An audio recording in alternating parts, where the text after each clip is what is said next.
Good morrow, I'm back. Hey up. Just one thing they don't warn you about being on YouTube is the sheer amount of people who say the same thing in the comments. It just makes me want to self-harm. That's why YouTubers usually stop reading the comments. It literally says I think you'll find. Yeah, it says in the description that I think you'll find that. I know. It says okay. No, I'm just gonna let that go now. I got that Giga Chad meme. Somebody sent me it who watches the BLACKCOATS. It's like a month ago, and it just had basically that Giga Chad in a top hat and a swirly moustache, and it just had Swan underneath it. So I need to find Yeah. where that is because it just made me fucking chuckle my cock off. Honestly, it was really, really funny. He got his name. It was Swan. Yeah. Swole Swan. Just this massive Giga Chad dude. Right. So what are we doing? There we go. Pull that across to there. Pull that across to there. Sweet. What is it, like one of the Bannermen from JoJo with a beard or something like that? I don't know what that is, but very muscly men. The naked custodies from TTS. They do. But with a helmet, with a beard instead of the helmet. So yeah, it's been a while since last session, so I'm okay with. It was self-containing last session, really, which is quite nice. So I'm okay with just. It's been a month since, you guys have done like several different jobs, mooching about the place, doing your own thing. Dawn's Break is going quite well, so I think you'll be glad to know on that one. Everything's going swimmingly over at the Dawn's Break. You're earning money. I'm not going to sort that out now because it's not really for you to spend it on, to be honest.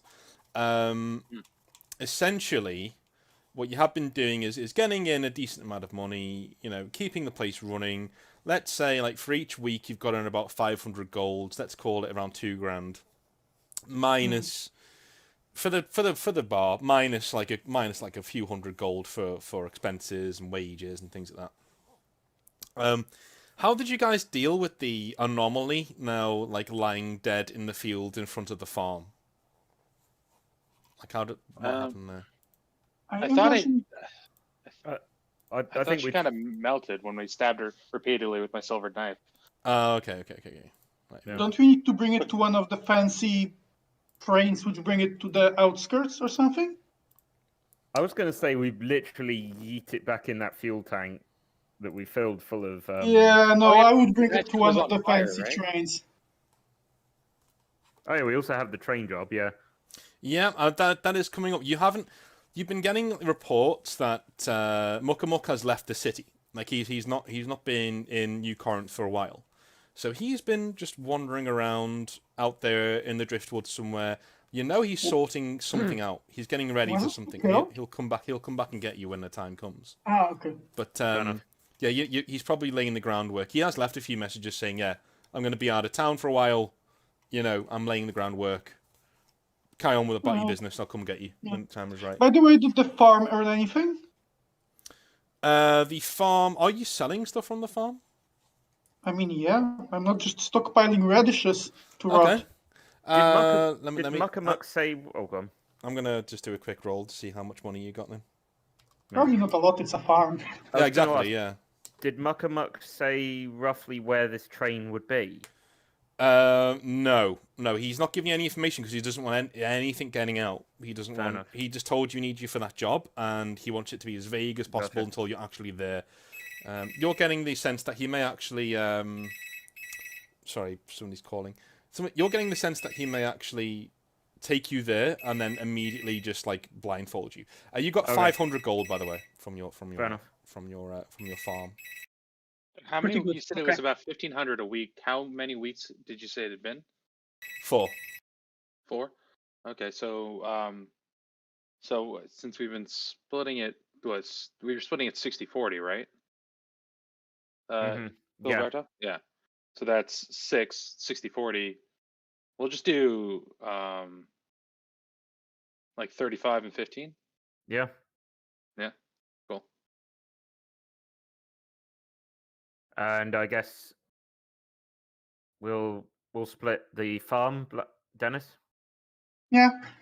How is that? It's 250 just each? 250 each, yeah. Cool. So you're spinning up the farm. That's fine.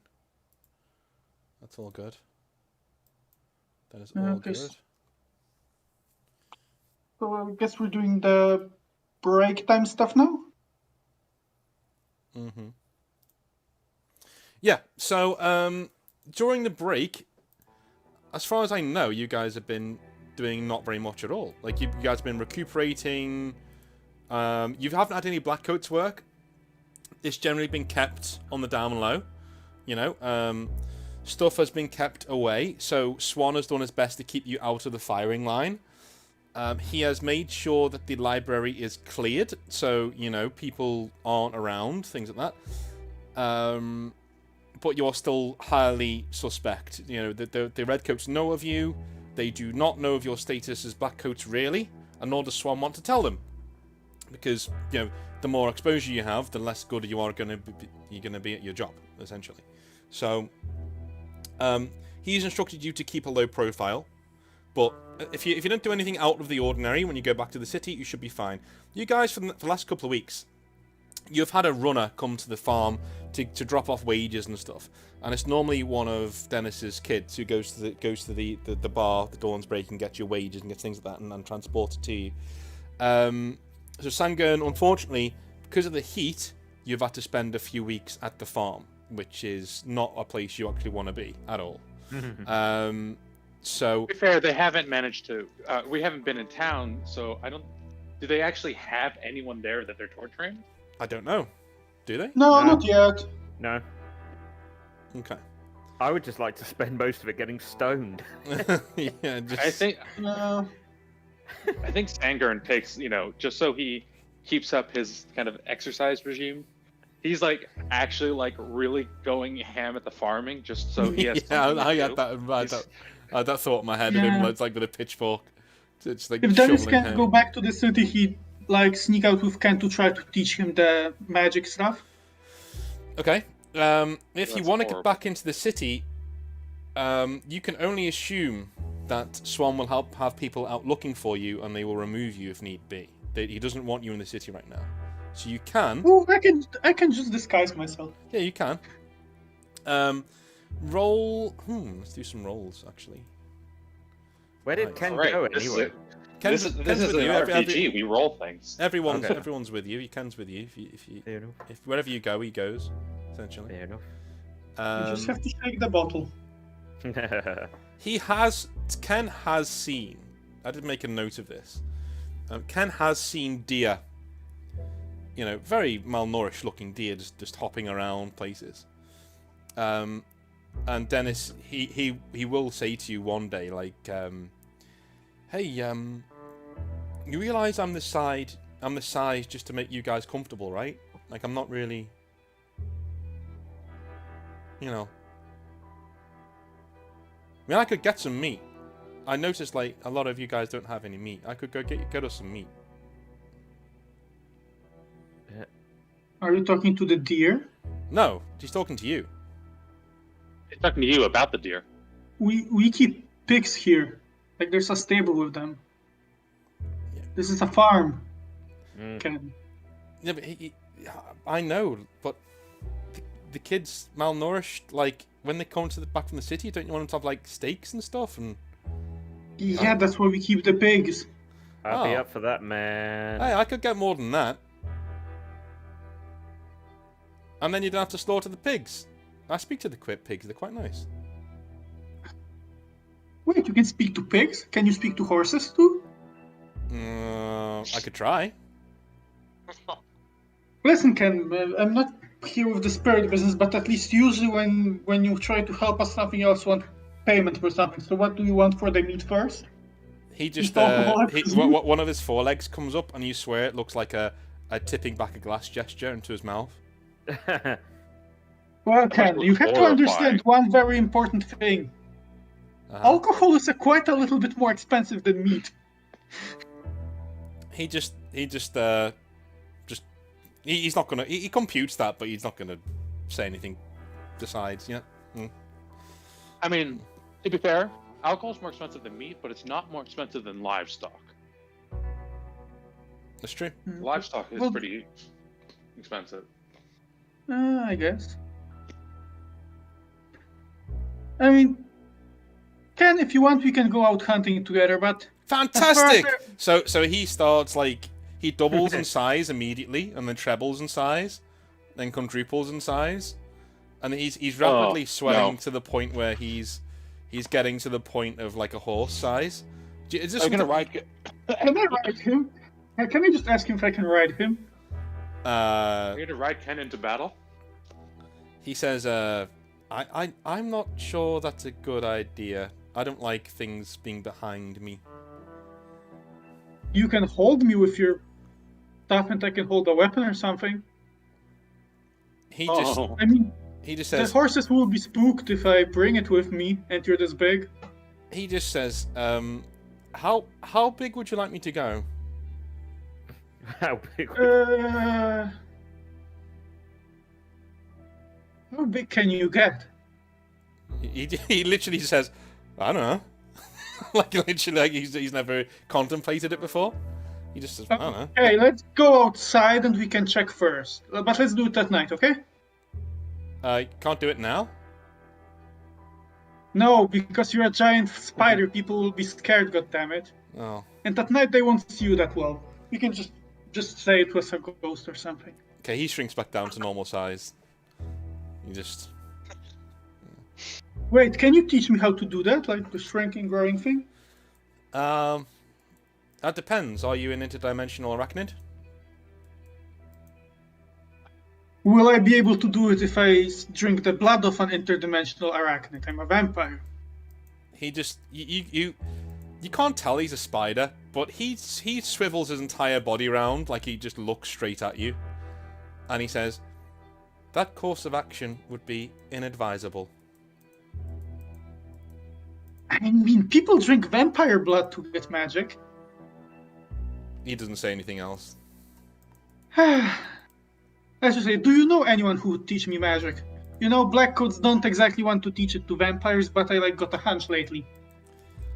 He says, "How the hell should I know anything? I've been in a box the past couple of decades." He like walks away like he's like throwing his hands up in the air, but it's his forearms. Wait. He just like walks off. He's just done with this conversation. Like he's not teaching you anything. You just haven't got no interest. He doesn't know how to teach you anything. He just wants to drink. But I do want to ask him still about the spider cult we found about last time. He stops. He just what? You know, you are a giant spider spirit with impressive supernatural powers, and there just seems to be a spider cult which popped out lately in New Corinth. He says, "Oh, I mean, did they mention me?" I'll be honest, it seems pretty much like they did mention you. In the best case, it's like your girlfriend or something, because they're clearly worshipping something. Huh. I'll tell you what. You leave that with me, and I'll see if I can figure out what's going on. Okay, if they do start worshipping you, give me at least some of the profits, okay? Okay. He like walks off. Alright, so things have been going quite well around the farm. People have been getting paid, people have been doing work. But it's time to head back in. You do get a letter delivered straight to the door of the farm as you come to. So we'll have Filberto coming out in a cork hat and some dungarees. It's like beating down his hat, beating the dust off of his hat. With red eyes and Yeah. looking really blazed. Yeah, thinking, what the fuck did I just see last night? This spider just so large. Yeah, just coming off what the mother of all drug trips. Yeah. So the letter is there. Are you gonna like crack it open and? Yeah, I'll just. All right. Yeah. It's from Swan, and it just says, Oh, he just says, feel free to reclaim your property. No more trouble. Full stop. Oh, nice. We're back in town, boys. Back in town. You shout that, and there's no one around. It's just you can just hear like a random pig just like snorting in the background. That's fine. Yeah, I'll be like, yeah, fuck you. I'll shout at the pig, and yeah, go fuck yourself too. Still, as I'm wearing off in the As you don't You're realize, yelling at the pigs. yeah, yelling at the pig. as you don't I wonder realize, if Ken translates. you don't realize Ken is standing right next to one of the pigs. He goes, he doesn't mean it. Don't worry, it's fine.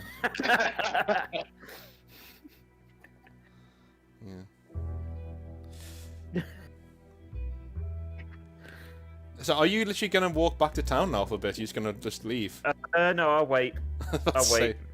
As I say, I probably got the munchies at this point, so I'm It probably... would be quite funny if you literally just got the letter and just walked off. It's like, oh, that's me. It'll probably take us a week to notice he's gone. Yeah. Just notice the Wow. cloud's not there. So, you guys, so Sangun, you're getting back from, well, you're just starting your day. You're just coming out there. You've had your porridge. You're ready to go. I think, Dennis, what would you be doing? You sleeping over a hangover of some sort, or would you be... Dennis? Probably be playing around or trying to get in contact with Sangren's mentor, Mhm. because he's the only other black coat they know. Yeah? Okay. He So, still tries to get those ferrite chains of his. what would your message be? Basically, if he knows a place where Dennis could buy ferrite chains and something like a thunder stick, like something that lets them attack stuff with electricity, Okay. because he realized it's something pretty useful. Well, you don't know where this guy lives, but you do know where he may frequent, and that is the bar that Sangun owns. You can have a message left there for you, if you wish, to Yeah. give to him if he comes in. One of the kids could leave it, Okay, I imagine. that's fine, that's fine. I will make a note of your inquiry. Okay. So, you're seeing Filberto standing next to the pig, shouting at the pigs and waving a parchment at them. No. Like, just... Fuck you. We can go back now. Yeah. Sangun and Dennis, are you reacting to this at all? The of like- the pigs live here. They don't go with us. Yeah. Aww. I mean, my point is that you don't know what the letter says yet. He hasn't told you. Like you just see think him I- waving around this parchment and just shouting at the think top I of his lungs. Yeah, I think I would just pat him on the head and take it, because, this is just how I deal with him when he's stoned out of his head. Are you actually stoned right now, Filberto, or are you more of a... Stoned. Are you? You're stoned, yeah. I was stoned, but I'm just on the come down. All right, yeah. So you're close to crying. You just... Yeah, the blaze, red eyes, sort Yeah. of thing. So you flip over Sangun and you read what it says. Literally, your property is ready to be collected. No more trouble. And I guess it's like, well, we'll clean up here and then head out. So we can. Are you guys taking horses back to the city? Yeah. Did we? Yeah. I mean, did Swan collect his horses back? Yes. Or we, Yes. No. He collected it. Everything's been collected and brought back. This is property. Yeah. No. I mean, how far is it to just walk? About 2 or 3 hours. No. Yeah, because if we take the horses, we got to take them back. Yeah, that's true. We'll leave the horses then. Okay. So you guys are heading in like pilgrims. Dennis, are you going with them? Dennis would try to keep the thing going where people think that he just works for them. So he'd probably come in a bit later and not on a horse. Yeah. Okay. Maybe I might gesture that now that I'll have sobered up. I would say maybe we should try to work out who tried to set us up. I'm pretty sure Swan was handling that. Well, he might have got the guards to look the other way for now, but we're curious as to who set us up. I don't know. The We look on probably his face. should. I mean, the look on his face for me that this was for him. It was more than just getting the guards out. I'm pretty sure somebody got, taken out during this whole. Well, Well, true, but we might still want to be on our guard and see if we can pick up the trail. Yeah. Up to you. Seems like a worthwhile trail. As I say, we don't know whether Swan managed to get all of the damn bastards or not. So Or you're if he even bothered. you're positing that you want to get some more information from Swan before you. Either Swan or see if we can determine more information of our own. I found a picture of Swan. Somebody said to me you sound just like this guy from Peaky Blinders, and I was like, okay. I think I have an idea who you... Yeah. I watched it and I was like, oh fuck me. That's literally what I fucking sound like. Let me put it in chat one sec.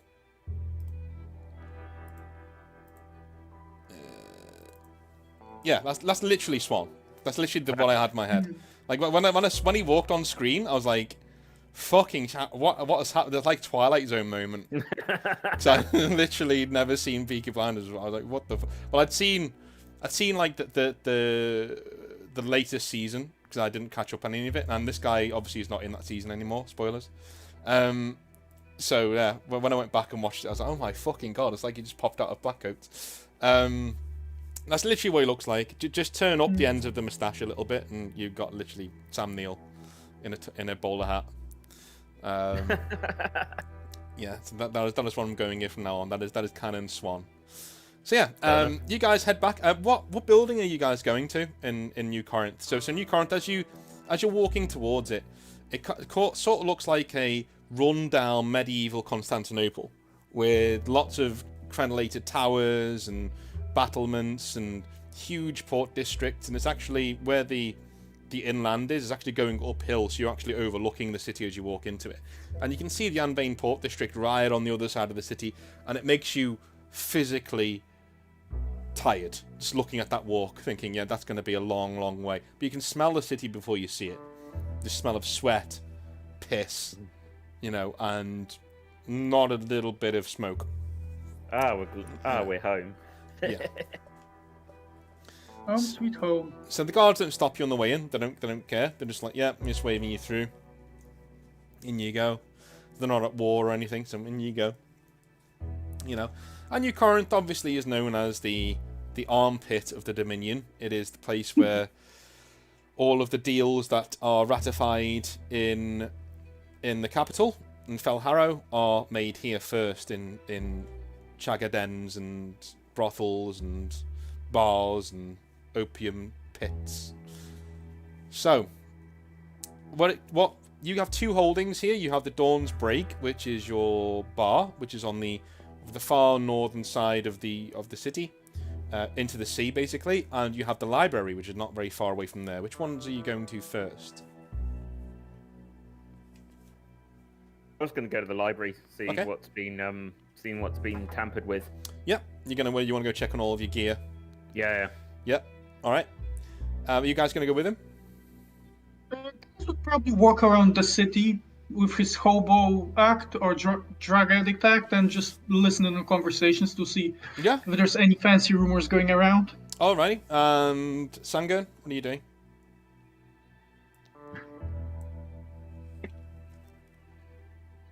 Are you there?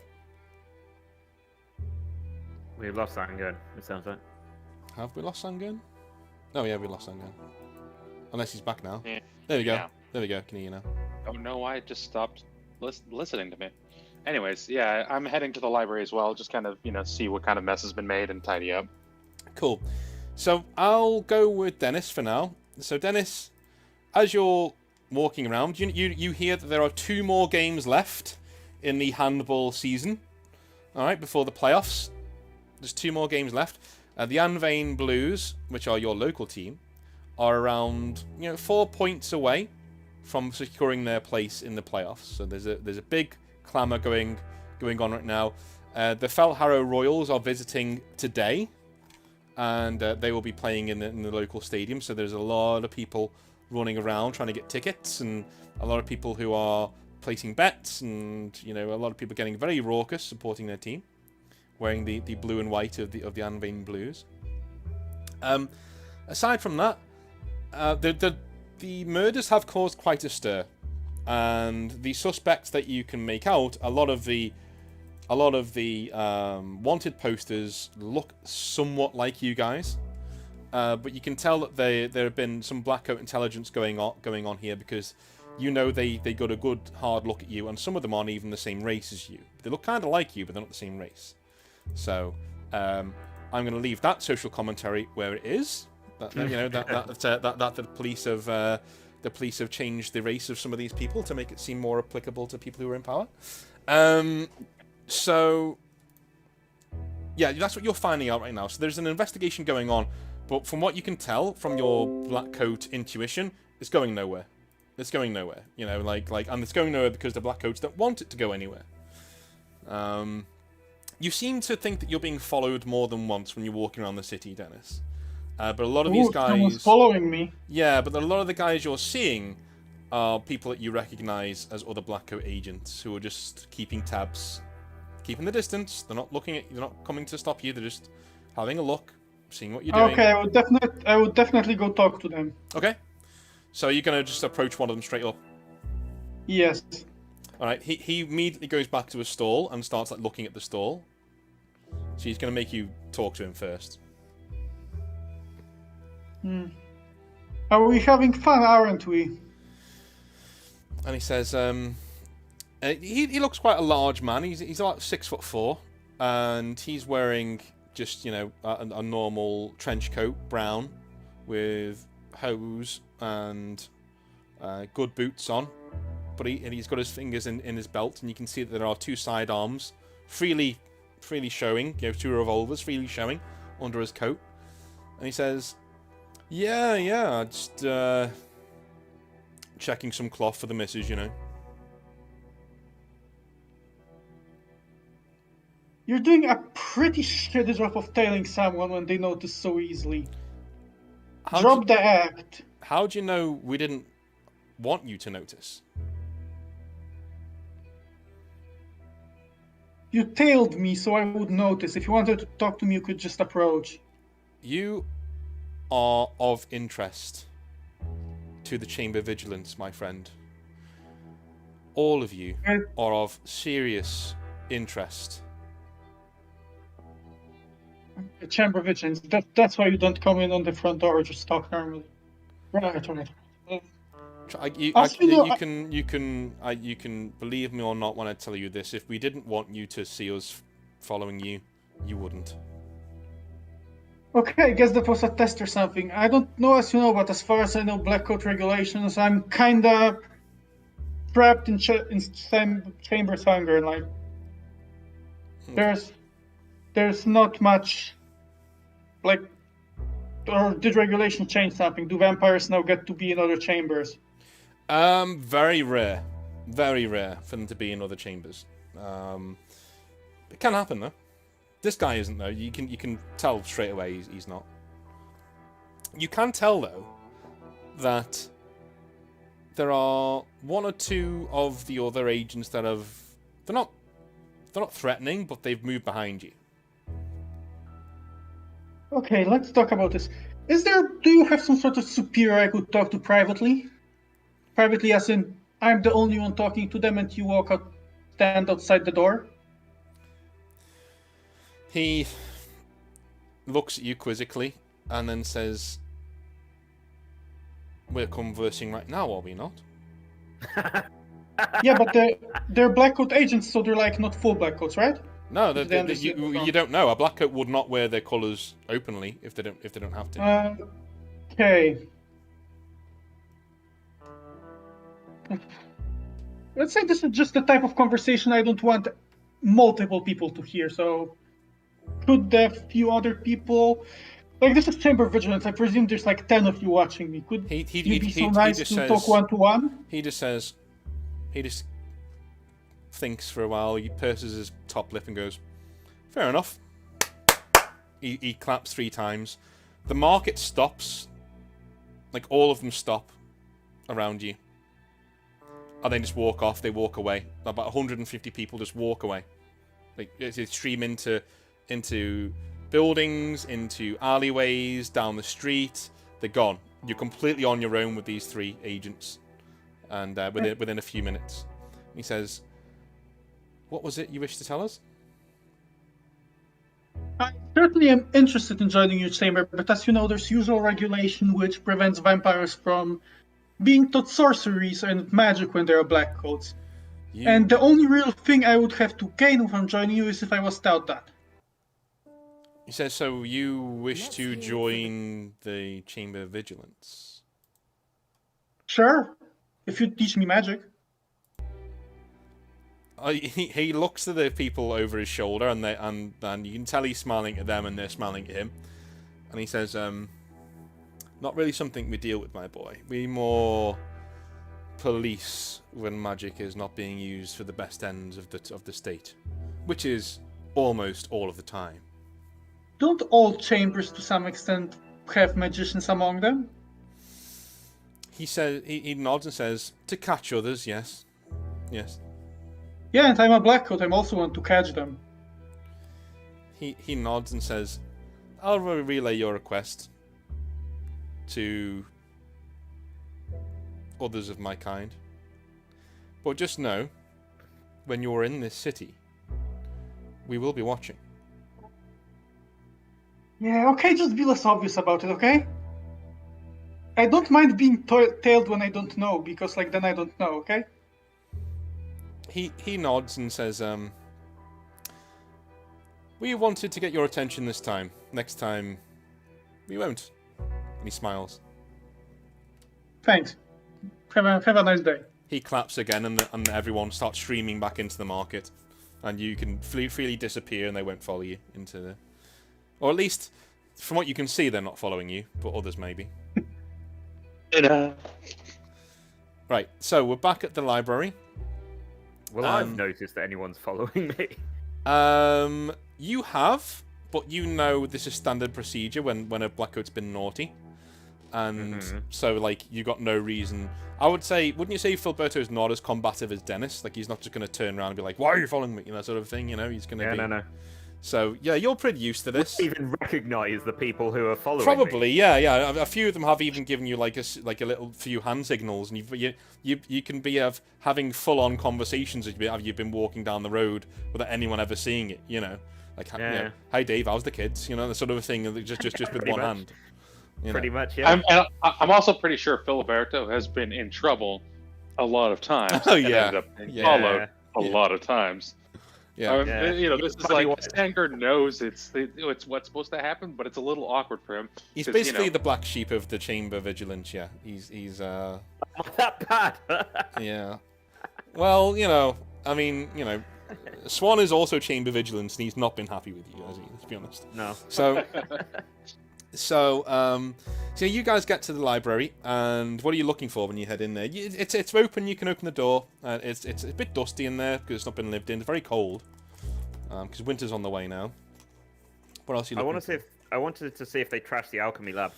Okay, you head upstairs. You head up. There's like one ladder going up to the second floor. Then you walk to the next one, and you'll climb up that ladder as well. And it's one of those sliding ladders that are in that are in libraries. Yeah. So you head up there. And a normal person would never be able to see that someone's been in here, but you, being a member of the Chamber Vigilance, and also a, neurotic scientist, you can definitely see that things are not where you left them last time with your photographic memory. Things are not where you left them last time. In other people would say this has not been touched. You'd be like, "It's been ransacked. This is ridiculous," right? Literally, there's one pencil that's not where it should be. There's a few bits of paper that have clearly been read and they're not put back in the proper shelves. Like somebody was reading your papers. How dare they? I know. So and they've even had the temerity to test the straps on your restraining table. Oh man. Yeah. Oh man, Obviously they didn't work the first time. Yeah. Or maybe somebody let them out. You keep your research in the farm. Was always. Well, how do you manage to smuggle someone out of the city? Is the issue. Yeah. There's the issue. With a cart. I guess. Barrel. That still is pretty suspicious. In a haystack. Again, yeah, true. But then I need. You have a farm. Yeah, that is true. But I'd need to get. It would take more preparation than I care to admit. And this is why we're in trouble with the police, guys. Thinking about it, we could just ask the prison for the death row prisoners. That also works. They're not using them. Yeah. We blew up the prison. Well, they were already dead anyway on that. In there. I mean, they We probably blew up the rebuilt prison. it. Or rebuilding it. Yeah. That's going to take a while. That's true. For those of you asking questions in the chat, I'm doing like 5 things at once, but I will get to them at the end once we stop streaming. Yeah, or once we stop the session. So yeah, Sangen, what are you looking for in your little hidey hole down there? What are you actually looking for? I mean, I mostly I'm tidying up, but I'm also just trying to see if there's any signs that someone other than Blackcoats have been searching through our shit. You do not get that sense at all. No, this has been a very professional job. In fact, you can only notice one or two things. You know, Filberto's probably like rocking back and forth and like in delirium because people have gone through his things, and he can see a lot more than you can on that front. But yeah, probably a few shouts of my papers. Yeah, exactly. Yeah, Somebody touched my stuff. like something hyperventilating up there. You hear a lot of clinking of like vials and stuff upstairs. Yeah, and sniffing things. Yeah, and but yeah, you notice that they've like looked under some bits of furniture. They've they've tested for loose floorboards, see if there's anything under there, stuff like that. And they've not found anything because obviously you guys didn't have anything to store in there. To store in here, pretty much. So. We hadn't gotten that far along before people started framing us for murder. Exactly. Yeah. Not even the murders we committed. How dare they? So Dennis walks in looking like pissed, pretty pissed, not happy. I'm gonna look at Dennis and be like, "So, you met your friends, eh?" As in, I would assume that he would have been followed. Yeah, and you've been told. This is how quickly things travel with the Chamber Vigilance. Even as you were walking back to the library, you were getting hand signals from Vigilance agents saying, one of your friends is causing some issue, and is being rather rude. Yeah. So that's how quickly by it's almost like a telephone. It's how quickly these hand signals can pass along one to the other. Fair enough. So yeah, I'll say. Because they were following me pretty badly. But yeah, I probably got myself into a little bit of trouble. I think they were making themselves aware. They were making you aware that you were being watched, and to be on your best behavior. They told me that. Yeah. Anyway, they can shut off. It's standard operating procedure. Just live with it. If they want to fuck us over, they will. But I don't think they do. If they want to fuck me, and if they want to fuck me over, I want to at least annoy them while they do so. Why? How did you piss them off? I take Filberto to the side and I ask him to teach me magic. I'm gonna look at him. I'm just gonna go. Did you ask Order Vigilant to train you how to be a mage? So you're saying this? Are you saying this quietly so Sangren doesn't hear you? Yes, I'm saying it quietly so Sangren doesn't hear me. I'm going to sound astounded, and I'm going to be loud. I'm going to be loud enough that Sangren can hear me. Okay. Did you really think that was a good idea? Oh my god! It is literally to like mess with them a bit. Sangren just got his face palm. It's like, first of all, if you want to learn magic, Chamber Diabolus. Yeah. And then he's gonna turn. Then he's gonna leave and go check in on the bar. Well, Chamber Diabolus is not the one who asked me to join. Yes, good point. But I'm like, you asked the Magic Inquisition to give you magic powers that you don't have. I mean, they did ask. On any planet, would they in any way grant you that wish? I mean, I did say I would join them, and they wanted me to join them. Yeah, right. I mean, I certainly would be way more useful with magic than without it. Yeah, and I've seen quite a few flying pigs recently. Yeah, I certainly know you did, considering how high you were flying. Okay. So we'll cut around to Sangren to his. We'll cut forward to where he is in the bar. The bar itself is running quite well. People seem to be quite happy. There's a lot of people milling around the bar downstairs, chilling out, doing their own thing. It's about 6 p.m. now. It took you all day to get back into town. As you walk in, a few of the barmaids there recognize you and come over to give you a hug and stuff, and say if you want a drink, and it's quite busy, for what it is. It's like 6 p.m. but it's still getting there. People coming in from the docks, dock workers, and horrible bastards are coming in. If you're new to Blackcoats, they're not just hot bastards. That's an actual gang name. So, there's a few people milling around. Mucka Mucka is not here, leader of the horrible bastards. He is, of course, out of the city right now, sorting out a heist that you'll be going on post-haste in a few weeks to get yourself out of the city for a while. So, what is it that you would like to be finding out from the bar? I'm just, making sure no one's been causing trouble, because we've been gone a couple of weeks, and just, also the bar was only a couple of weeks old when we left, so really we've been gone for like a third or half the time it's been open, I think. So yeah, he's just, wants to make sure everything's, going well, and and make sure everyone's happy, and just double check that this, that everything's been, taken care of in my absence. So if I do have to be gone again for this heist, he's confident that it's gonna stay that way. Okay. So she says, well, we have had a few inquiries from people who claim to be from the Redcoats, but they weren't wearing their insignia or their colours, so but they said they would definitely like to look around, and we weren't really in a position to stop them. Your friend over there actually sent them in 1 or 2 times. And as you turn around, Swan is sitting there with a small glass of sherry, just, sipping it. And he looks really disgusted by it. He's just, I mean, we have some fancier stuff, right? Does he just like the sherry? You do have fancier stuff, and you do have fancy sherry.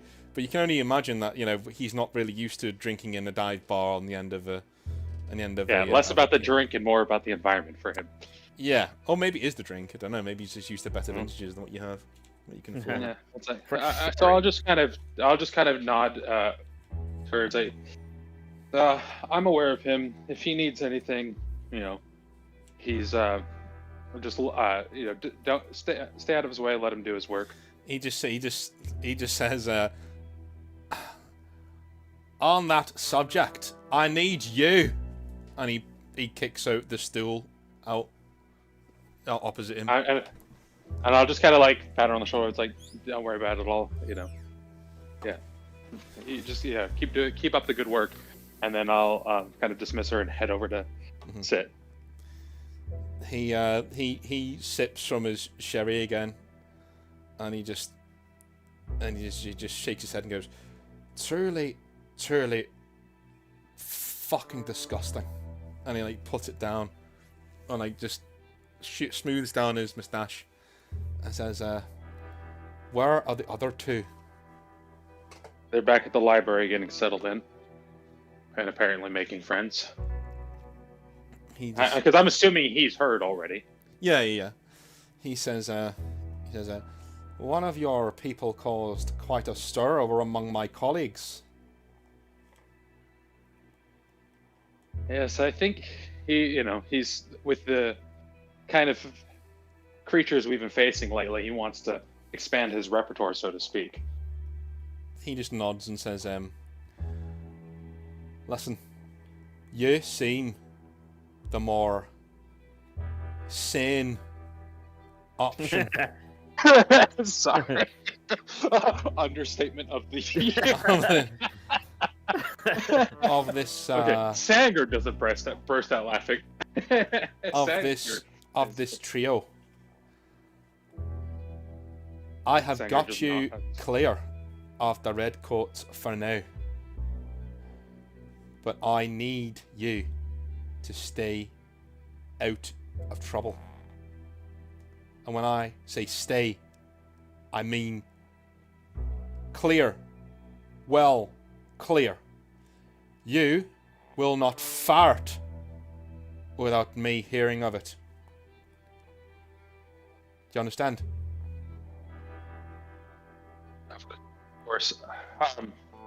Sorry, out of character, Dean. We talked when I sent the when we got the first got the train job and like the kind of stuff that it was going to entail, like robbing government property. We did send a message to Arthek about it. Did we ever hear back from him on that? No, not yet. Not yet. Okay. Yeah. So you haven't had a chance to check your messages at the bar though yet. Remember? So. Yeah. Swan just rocks back and says, I have a job that you can undertake for my chamber today. Now. Understood. He picks out a piece of paper, and he unfolds it, and he just slides it across, and it just has an address on it, a street name, basically. Yep. And the street name is... having so much fun, I haven't even looked at my notes. Watley Street. W-A-T-L-E-Y. Watley Street. Are we going to be the repo man again? Maybe. Watley Street. He says, normally I wouldn't not entrust you with a job like this. But it is happening 3 streets down from where you rest your heads at night. You need to go down there and sort this out. And he just... Is this uniformed work? He says, he nods without taking another sip of his sherry. You can tell by the way he's sipping it, he's actually secretly enjoying it, but he just likes to give you shit. But he's actually just, he's actually finding it quite nice. Slumming it, you know. He says, there is a delicate situation unfolding down there. A pestilence spreading very quickly. Normally we would not be called into such a thing, but it turns out it may be magical in origin. Find the perpetrator and slit his throat. Understood.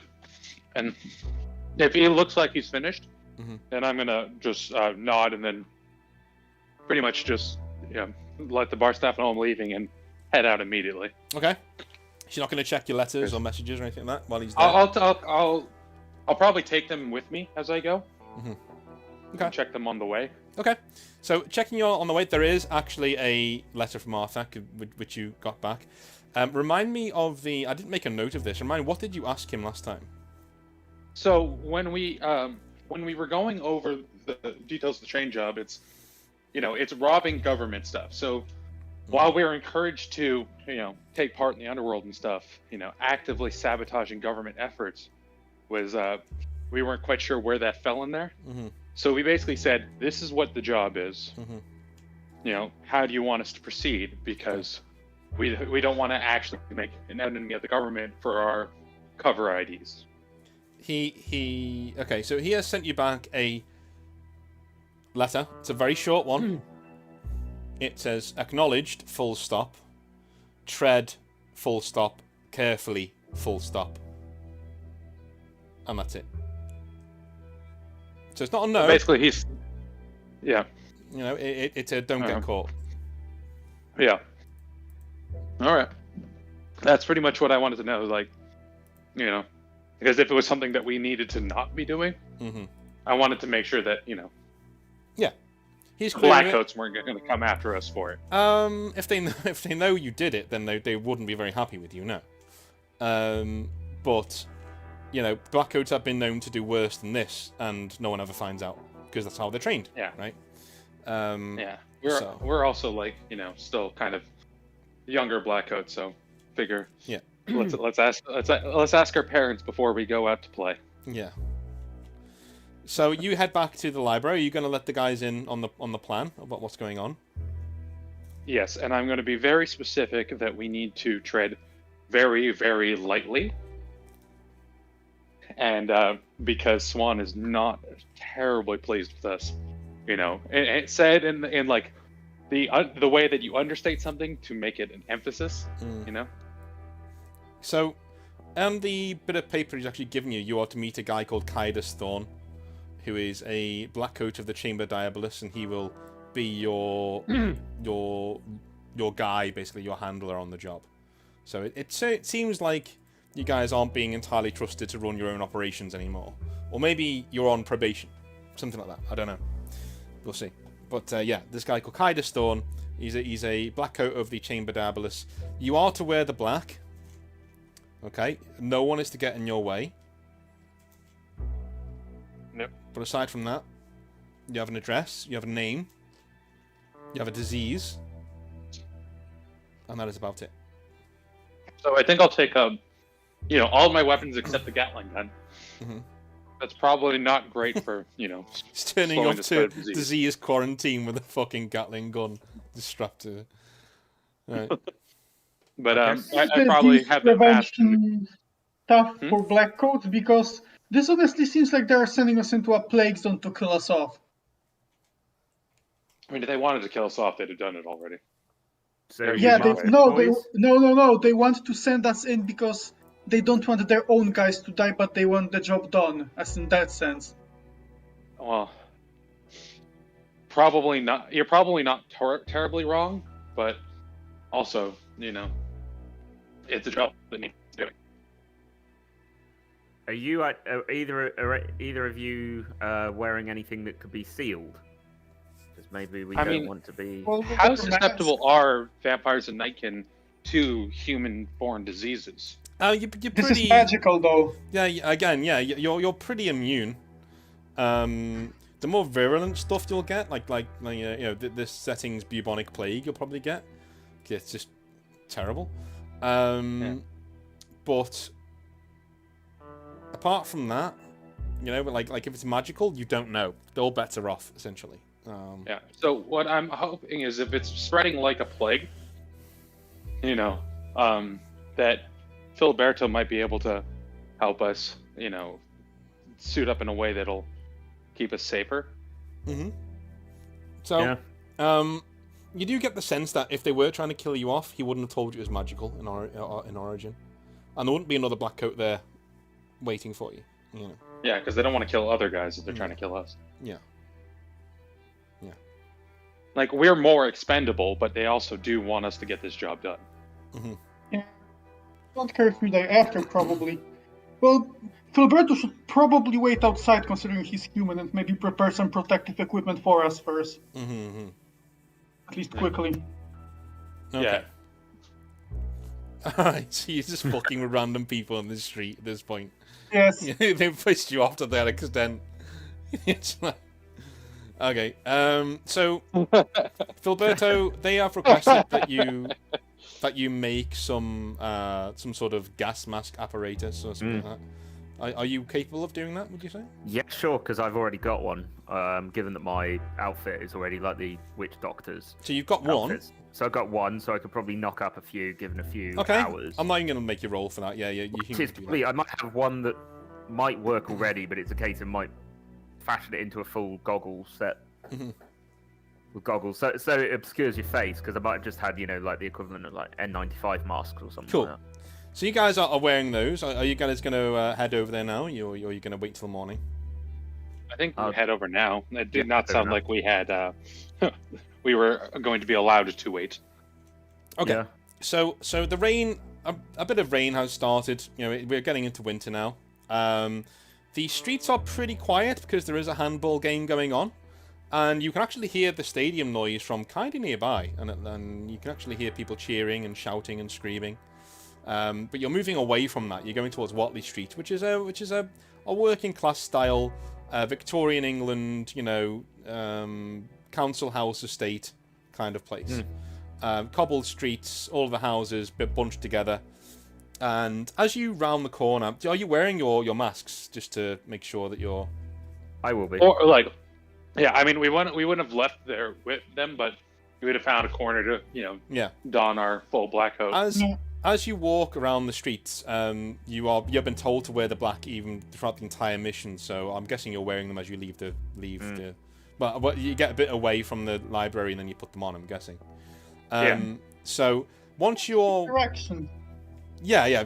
So once you're in there going in the right direction, you can. So. Yeah. Once you've had them on, people are like walking one way. They don't just get out your way. They're walking one way and they see you and they immediately about turn and run in the opposite direction. It's kind of that kind of a reaction. They know, there is a saying in the Dominion that the Blackcoats are heroes, but they're the wrong kind of hero. Like, they're the guys who turn up when shit's about to hit the fan, not after to clean things up. So.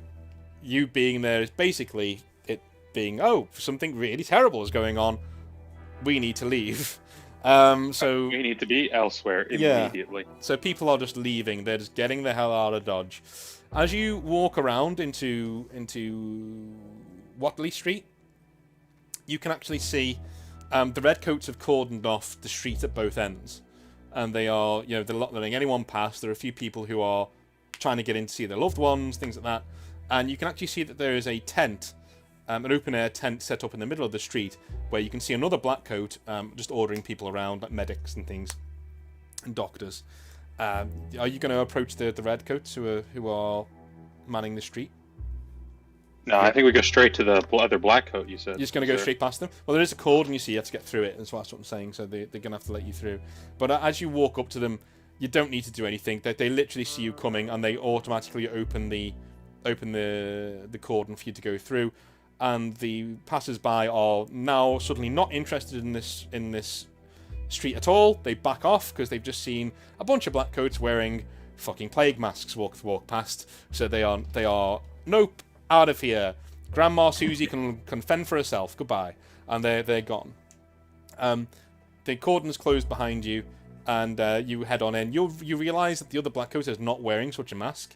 And he turns around and looks at you all and says, he's a man with very bushy eyebrows and slicked back grey hair.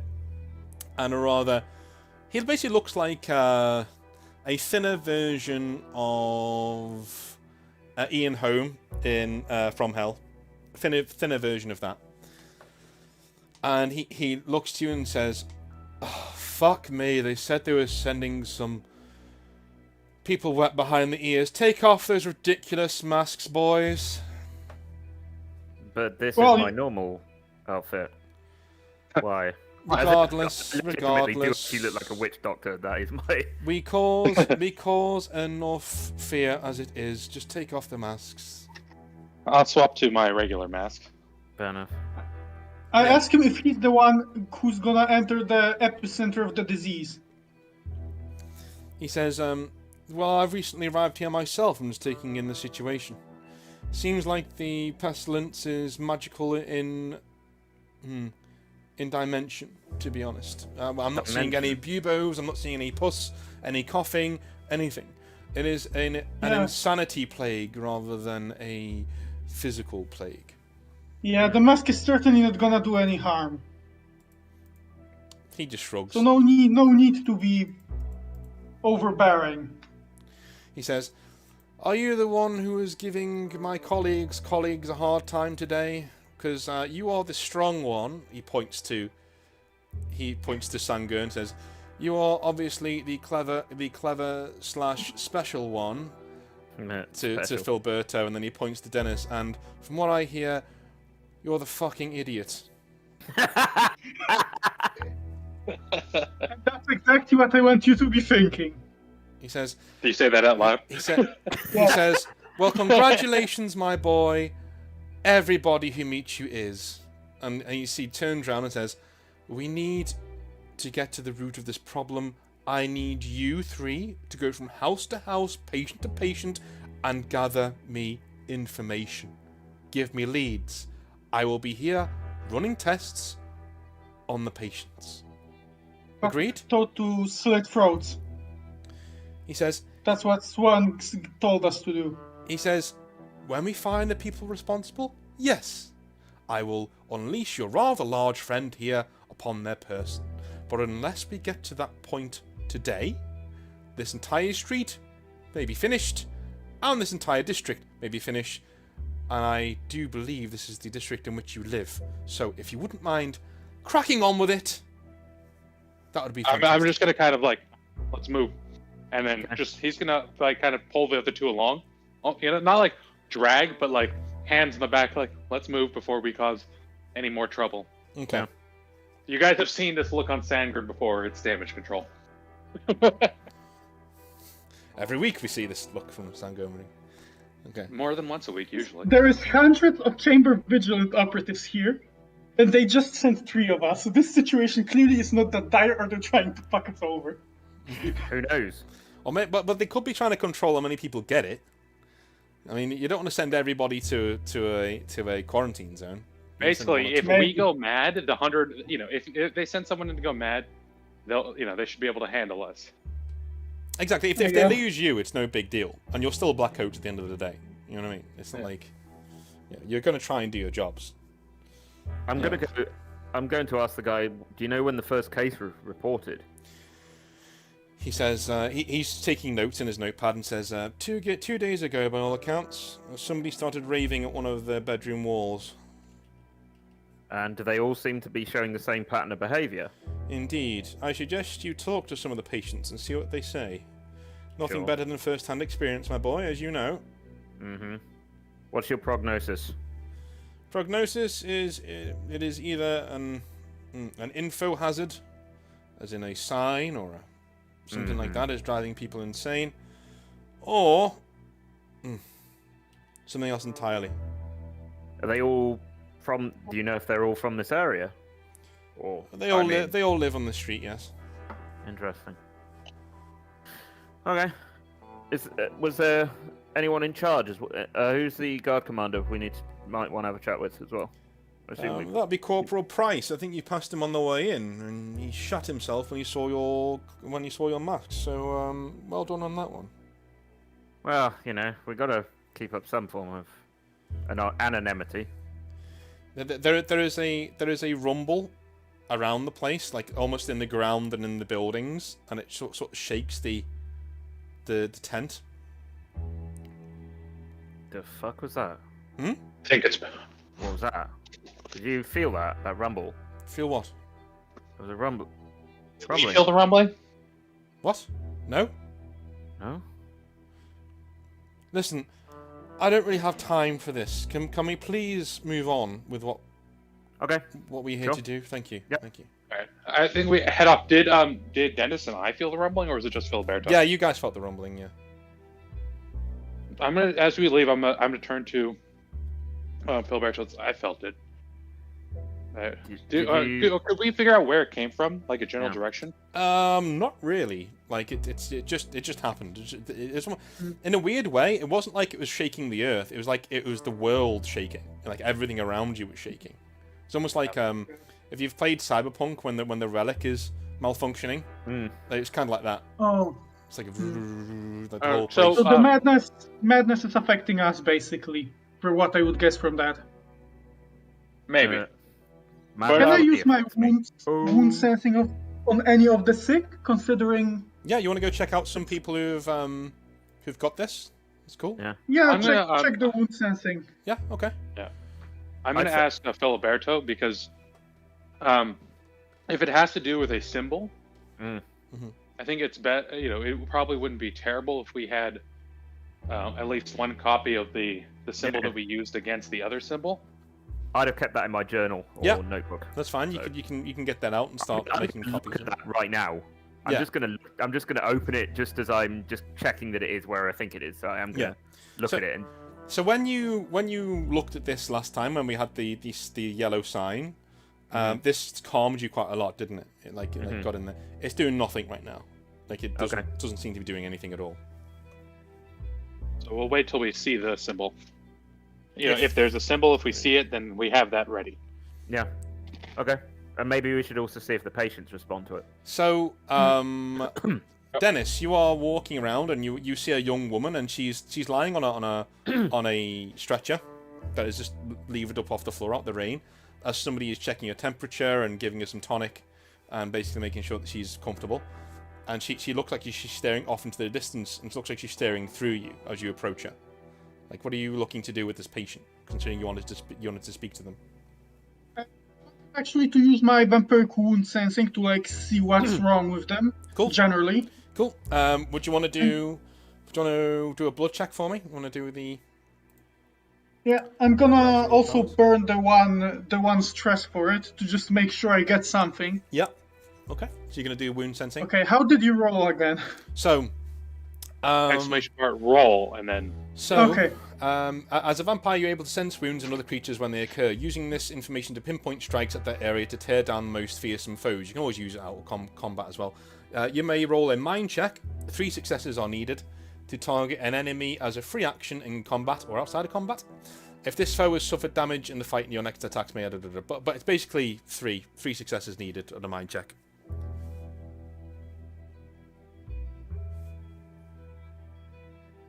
I can't see. Did we get any?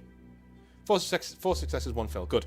So you reach out, trying to sense where her wound is, and physically you can't sense anything wrong with her. And so your mind immediately switches to, well, I've got demonic blood. Does this person have any demonic, interference going on? No, nothing. You can't sense anything. You can sense a lot of panic and a lot of fear. Have you? Yeah. Then I guess I would try to actually talk to her. Mm-hmm. And what would you like to say? First, just clap in front of her eyes to see if she reacts. If she just stares blankly. She does. She reacts like she didn't realize you were there. Like and then looks straight at you. You're finally awake. So, are you still somewhat there? She says, I'm here. Where is here? Where are you? Can't you see me? I can see you. I am in the Port Anne district. It should be right outside your house. Where do you think you are? She says, well, I'm here. I'm with you. I'm at home. Well, I'm outside home. Where is your daughter? She says, I don't have one. Really? But she's right next to me. Don't you see her? Well, are you trying to convince her that she's there? Yes, because I told her where I am, and she instantly repeated that she's in the same place, even though she didn't know before. Mm-hmm. So I want to see if she just repeats what I say. Okay. So she says, I don't have a daughter. I'm sorry. Okay, you're still somewhat there. What? You are sick. How do you exactly feel? She just says, I want to be away from doors and windows and walls. Just out here. Out here I'm okay. Out here I'm fine. I don't want to be anywhere. I don't want to be near doors or this is where I want to be. What happens when you're near those doors? Just bad. Just bad. I don't feel like I belong near a door or a window and then the nurse says, she's been repeating this for hours. It's not changing. Okay, that seems like then if we want to figure out what's going on, that we drag her into a room with doors and windows. Okay, you're gonna pull her in? Yeah, I grab her by the collar and I pull her into some place that has doors and windows. The nurse starts following you, saying, Sir, I realise your position, but this really isn't appropriate or a way to treat There is thousands of people here dying. If we don't find out why, then it's not gonna be a nice time. Okay, so she backs down, and this woman starts kicking and screaming, or at least kicking as you're taking her towards, and she just in panic saying, "No, I don't want to go. I don't want to go. I don't want to go. I don't want to." As you're pulling her across. So are you pulling it into the nearest house? Yeah. Okay. And can I watch this and just see what? Well, you can all see it. You can all see what's going on. I'll just sit there and go, interesting. You can all see what's going on. So as you get towards the door, she goes through it, and she doesn't react straight away. So are you dragging her straight in? Yeah, you're dragging her into the hallway of this council house. Right. So as you sit her down, and I assume you're going to position yourself between her and the door, so she can't get out, and you're going to Yeah.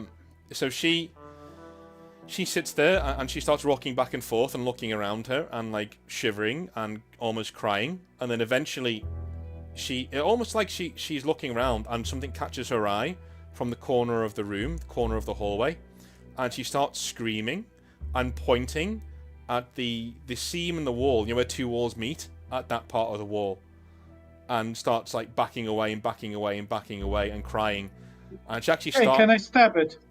There's nothing there. I mean, there's clearly something there, so I can try to stab it. Yeah. So I'm gonna kind of squat in front of her to block her view of it and ask her, "What are you seeing?" she just starts. She continues to scream.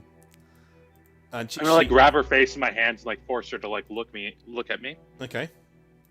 Yeah. I'm just what are you saying? Would you like to do a roll for me? And that would be a.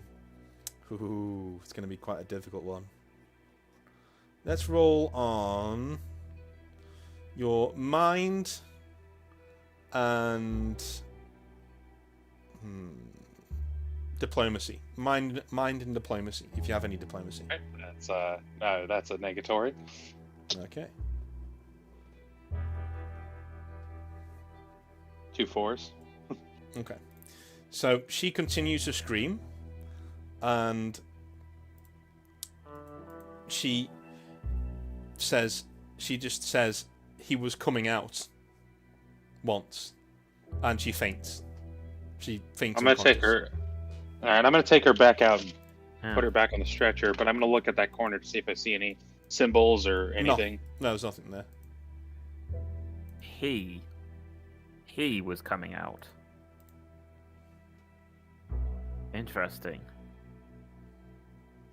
Seems like perhaps this plague is being used to summon something? Potentially? Could be. Something which comes between seams of doors and enclosed spaces. Is there one big enclosed space within the quarantined area? With a lot of doors and windows? Or with a lot of walls? Yeah, I mean... there are... Are you looking for buildings with a lot of windows and doors in them? Is that what you're saying? Yeah, generally big buildings, doors, windows, stuff like that. Just This is that would be a council estate, so all of the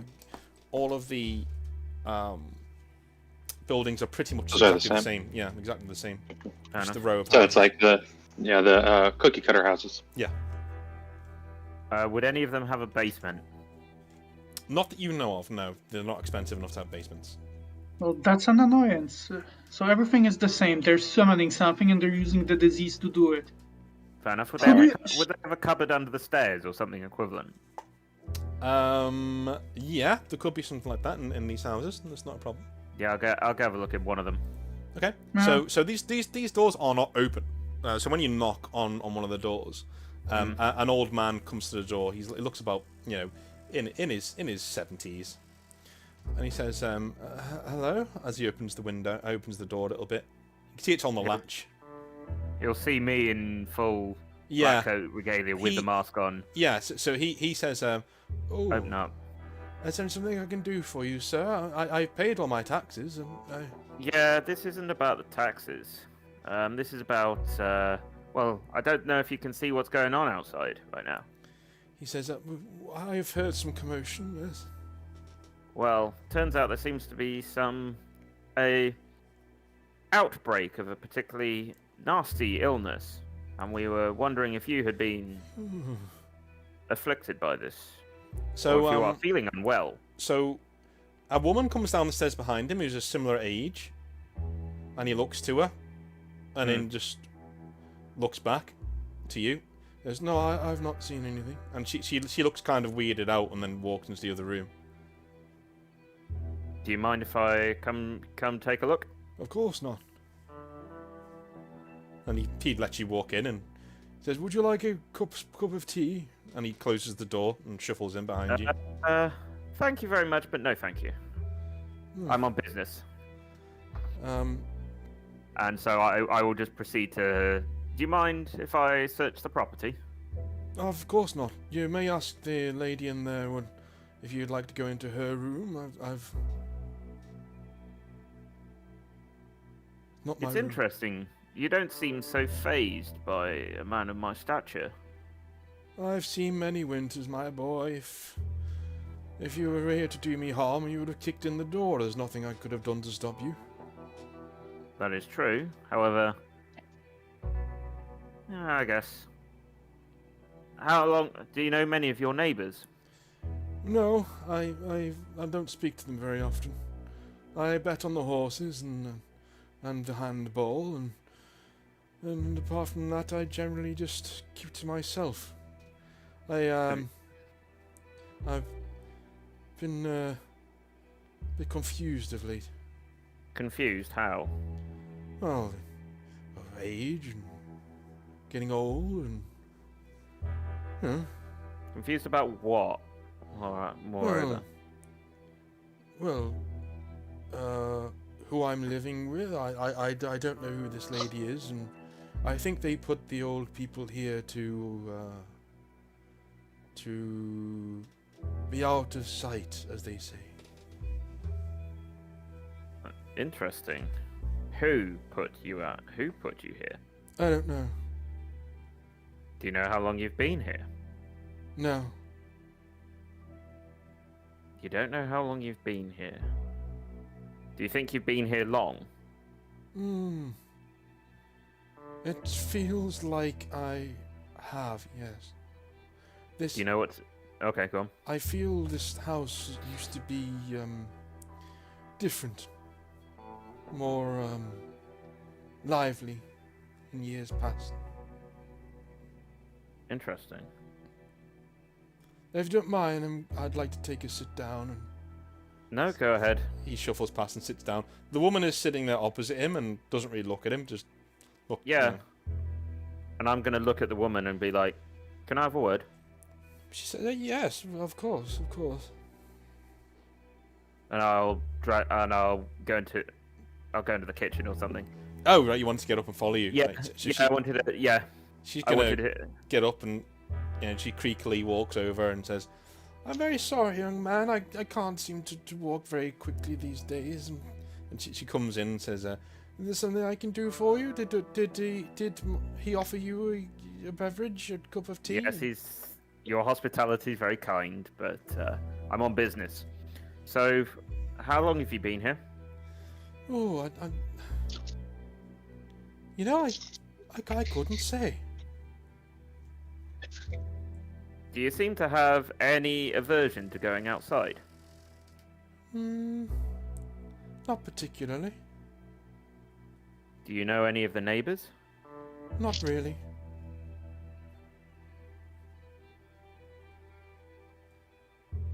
Have you got enough food in? Surely, if you don't know how long you've been here. Well, the people of this street, they're very kind. They leave boxes for us outside of the house. I have not spoken to this man very much, and he seems like a nice sort, though. We tend not to get in each other's way. Interesting. Have you seen any? Do you know what's going on outside? No. Have you been seeing what's going on outside? Well, I heard screaming before earlier. Interesting. Have you heard anything else No. while here? And there's another rumble that shakes the house. Intriguing. Did you hear that? Sorry? Interesting. A rumble of sorts. You didn't feel it? No. Seemed to be like a ground shaking almost. No. Interesting. I'm going to see if she's in any way. I want to use the I believe. Yeah. Yeah, I want to check her motives. You can definitely do that. You can use your superpower of being See, I've literally marked it as press X to doubt. Yes. So I press X to doubt. Yes. So yeah, I would like to see if she's telling the truth. Mm-hmm. If she is this little sweet old lady. Yep. Cool. Roll all of your multitude of dice to do that with. So I believe that will be. Yeah, mind. I guess that'll be mind plus 6. Yeah. Yep. Right. It's a hell of a lot of dice for what it is. Oh yeah, okay. There's 1, 2, Variants. 3. Ooh. Oh god, more ones than sixes. 2. Same amount. Equal. Same amount. Equal. Same amount cancels it out if they're all 6s. So you would know it. She's telling the truth. She's very confused though. There's almost like there's a fog hanging over her. And when you look Fair to enough. the other guy in your other room, you can see that he's very similar. You can see that there's other things in that room though. There's a radio set that he's just switched on now, so the handball game is being beamed to the radio set. You can see there are different things in there. That there's like pictures on the mantelpiece. There's there's an old fire which has got embers burning in it. Yeah. There's a broom closet. There's 2 chairs. Yeah, no. I was going to ask her. Do you know who played last? As in the games. Yeah. She's not going to This know would that. No, she's got no idea. Okay. Do you know? Okay, she wouldn't know that. Do you know what day it is? Sorry, what today's date is? She gives you an estimation of the month, but not the day. Did she give you the year? Yes, she gave you the year. And is that the correct year? Yes, it is. Okay. So she doesn't know what day of the week it is today. Do Yeah. you know what day of the week it is? No. Interesting. Do you know what time of day it is? No. Interesting. Interesting indeed. I'm going to check if she's showing any signs of any other neurological illness. Like, I'm basically thinking Alzheimer's or something Okay. like that. She says, I'm going to take a little sit in the other room, my darling. If you would like to do any checks on me in there, I'd be much appreciated. And she walks into the other room and sits Okay. down. But And I guess the old man is also there. he's asleep now. Okay, so yeah, I'm going to just I'm basically going to, I guess, shine a torch in her eyes. Yep. Just say, I'm just checking you out. Yeah, her pupils are dilated at different rates. Fair enough. So one is a lot bigger than the other. Interesting. Interesting. Would I recognize that as any known symptoms? Yeah, you would definitely. You've inflicted it more than once. So this is somebody with a cognitive disability, quite a serious one as well. Head injuries can do this. Certain drugs can do this. Severe Certain trauma, I spells, guess. yeah, certain spells can do this. Generally, outside influences do this sort Fair of enough. thing. So she didn't do this to herself, unless it was congenital sort of thing. Yeah. So looking around, do you want to check the room or the? Check the room as well. Okay. And so, is there any like photos or paintings or anything? Yeah, so there are paintings around, and on the wall there is actually a painting of a family which look a lot younger than them 2 are in this room, so it might not be them. But there's 3 daughters and a mum and a dad and a dog that is up there. And as you look on the mantelpiece, there are different rudimentary photographs, like Old West style photographs. One is of the man and woman who were here together. Like married. Interesting. Yeah. And that's on one of the pictures. Yeah. And on other pictures, there's them fishing. There's them on a bicycle together. A bit younger, but you can tell it's them. And yeah. Cute. And yeah, that's all you can see in there. So you have a daughter, yes? Do I? I point to the photo and say, "Are they not yours?" Oh yes, there's Jessica and Sally and. I'm sorry, who are you again? That is on a need-to-know basis. Right, I am the doctor. right. Can tell you've always wanted to say that. So Yeah. with loads of relish. Fucking this fucking nerd. Okay, so let's crack on with outside. So Dennis and Sangern, you've had that rather traumatic experience outside. What are you guys looking to do? Well, we I think Dennis was gonna, keep an eye on Filiberto, make sure Yeah, nothing I tries was to eat. just remaining to guard him in case there is actually something being summoned. I guess Dennis would just stand in front of the building where Filiberto is, maybe just like look at patients, like just observe them, what they are doing, if they have differing symptoms, etc. Just Dennis, look around. You actually recognise one of your little urchins playing with the kids in the street, because the kids have been kicked out most of the houses, so investigations can be done. And they're actually playing with a hula hoop in the streets, just running around. Yeah, the kid gets a whack on the head and is told to not talk to anyone and to stand as he is supposed to not talk to anyone, to hide in a box or something and stay hidden in the box until I come to pick him up. Okay. It's like, get in a box and hide. He's like, okay. One of the others says, "Are you Mr. Fox, Mister?" And he looks like he's one of his mates, you know. The fuck's a fox? Get back to playing, kid. He goes, and your urchin guy goes, he's not Mr. Fox, he's my friend. He gives me sweets every now and again. And then the other kid goes, well, Mr. Fox does that as well. And he goes, yeah, he's not Mr. Fox, right? He's... Kids, who is Mr. Fox? Does he also wear one of those spanking uniforms? Which one are you pointing to? Well, mine, I'm a black coat. Oh, no, he shakes his head and goes, no, he comes in and he gives us treats. Could you show me one of those treats? Yeah. He gets up the thing from his pocket and he looks at it as if it's this amazingly beautiful sweet. He goes, I'm saving it for later. I'm going to have it after my stew. And he shows it to you. He says, look at the gold wrapping and it's even got a bit of coconut on there. And he shows it to you. Do you want 5 shillings? And he shows it to you and it's a worm. Okay, kid, do you want 5 shillings? He just nods. He goes, yeah. I grab the candy and throw the kid 5 shillings.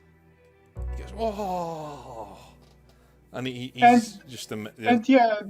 And my kid, the one that was brought, is going into the box and hiding somewhere far away. Or Okay. I bring him straight to What the happens box. to the illusion? It's still a worm in his hand, but like the kid cannot see that. It seems. Oh, I see. Okay.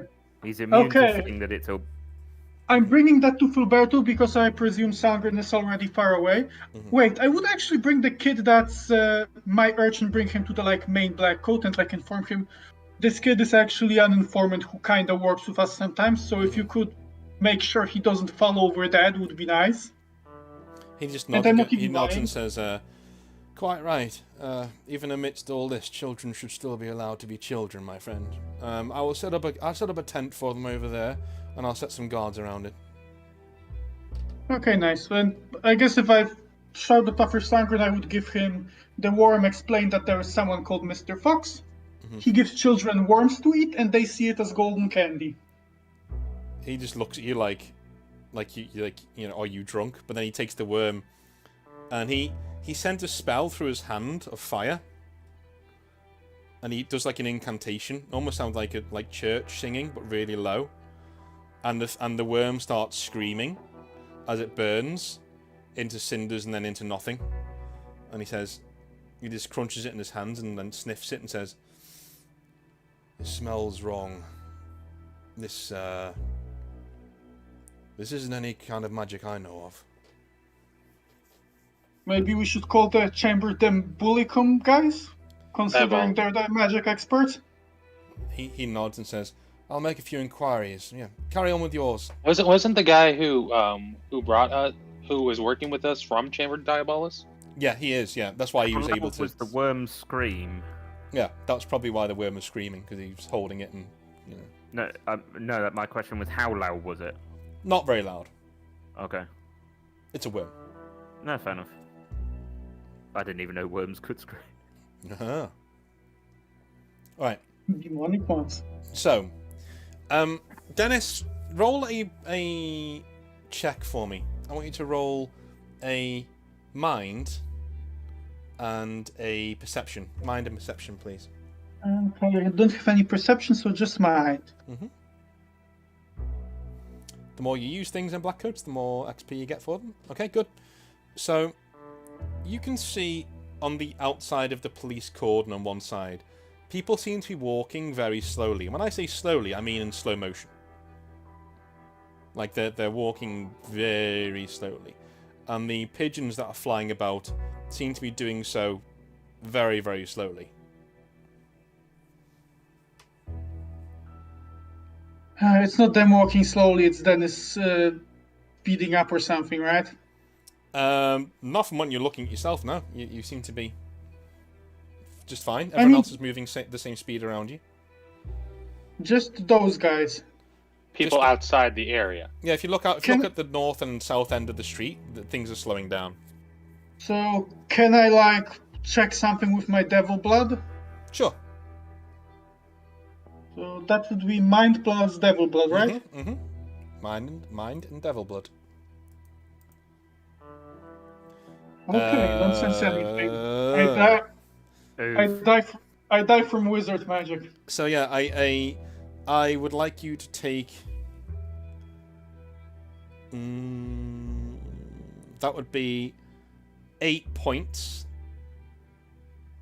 of damage with no recourse. There, that is you thinking and using the devil blood. So for some reason your nose starts bleeding and you get a terrible headache, and you just crumple down onto the floor, almost twitching. So one of the kids comes over to you and says, "You alright, mister?" And the black coat comes over and like sits down, and he makes a sign on your forehead, and you see like a bit of light come out of his hand, and start to calm the inside. So I'm gonna give you a roll a d6 for me.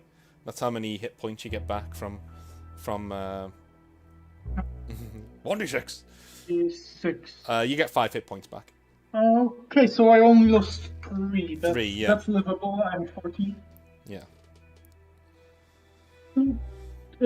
If he actually like helps me out, I would explain to him the exact symptoms I'm having. So that at first we felt a rumbling, and right now I felt like time slowing down around me, from like left side to right side. Like the further I looked, the slower it seemed, and then like my devil blood after that. Okay. I would maybe try calling Ken at this point, so I would ask him if he has a bottle of alcohol. Okay. So he just nods and says, right, this seems to be getting worse. And so we'll go to Sangun. So what are you up to right now? Are you heading into a house? Well, first I was talking to the Archchamber Diabolist. I wanted to talk to the Chamber Diabolist guy about if kind of see if everyone is having the same symptoms. If you bring anyone back inside, So he says, funnily enough, one thing keeps coming up. It's a particular dream.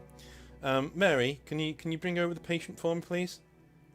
He says, this is James. James, and that guy is there, and he looks pretty dishevelled, and he's shivering quite a bit, and he doesn't like being around blackcoats, obviously, and he looks like he hasn't slept in a while. He says, "Describe the dream to me, James." And James says, he's a old man. He comes in and he sits on the bed, and he just feels your face. He just puts his hand on your face. Sometimes he chokes off the air, sometimes he doesn't. And what does he look like? He's grey and dark, with black eyes, and his mouth is huge, and he smells. Does he say anything? Of like rotten meat. No, doesn't say anything. We've not been sleeping. When did for this start? Weeks ago. How long ago? Like, I'm gonna try to press him to get like an exact time. About a week and a half, 2 weeks.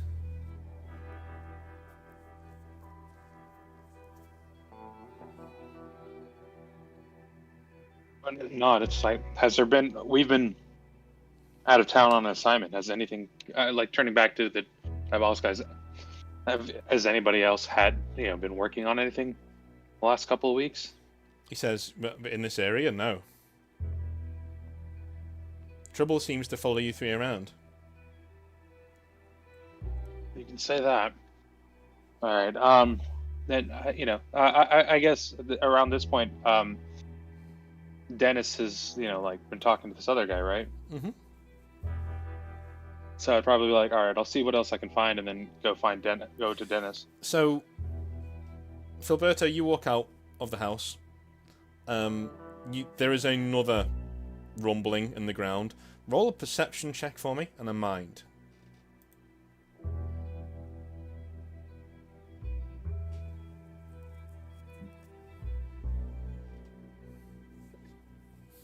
Mine plus perception or separate? Yeah, plus.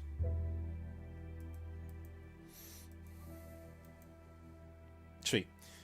As the rumble is coming, you immediately stop and try to like form, where the fuck is that coming from? It's doing my head in. And then you hear a rattle. And you turn to your right, and there is a manhole cover that's rattling around. Intriguing. And it stops.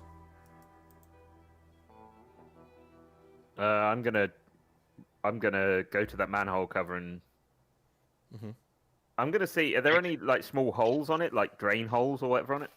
I'm just gonna see if I can see anything. Yeah, there are drain through the holes on it. Yeah, you can look Are into you it. gonna call us over before you start investigating the creepy man? I'm just looking at it. I'm not gonna open it. I'm just gonna leave it shut for the moment. Okay. And I am gonna gesture you over. Yeah, so you can see that it is darkness down there. You're not seeing anything looking back at you or anything weird like that. It's just darkness down there. And it actually sounds like a normal sewer. You can actually hear running water, you know. Okay. I will say I heard rumblings coming from this sewer. You might want to take a look. It's not going to smell pleasant when I open this, so you know, brace yourselves. Are you all happy with that information? I still have my mask. You know. I put smelling salts in my my beak mask, so Okay. in the Only very Sangren- medieval way of doing it. Only Sangren will suffer. Yeah. So you Okay. you open He's it, used to suffering around you two. and weirdly there isn't a bad smell down here. They're just a sewery smell, but it's not like terrible. There is a ladder heading down though into the darkness. Would we use the soul lamp, the one with the magic Yeah, powers? you can use the lamp if you wish. Yeah, I was gonna drop before you get in. I was gonna drop the I was gonna drop a stone in it to determine how deep it is. You hear it plop about 15 feet below. Okay, so it's not too deep. No. Does it echo much? Kind of. Yeah. No more than you'd actually expect. Well, it would suggest how much water is in it as well. I mean, it seems that you're going to be able to stand up in it. Yeah, it's going to be fine. Fair enough. Yeah. Yeah, if you want to shine a lamp down it, then go for it. Right, so when you shine the lamp down there, all you see is running water, running from right to left.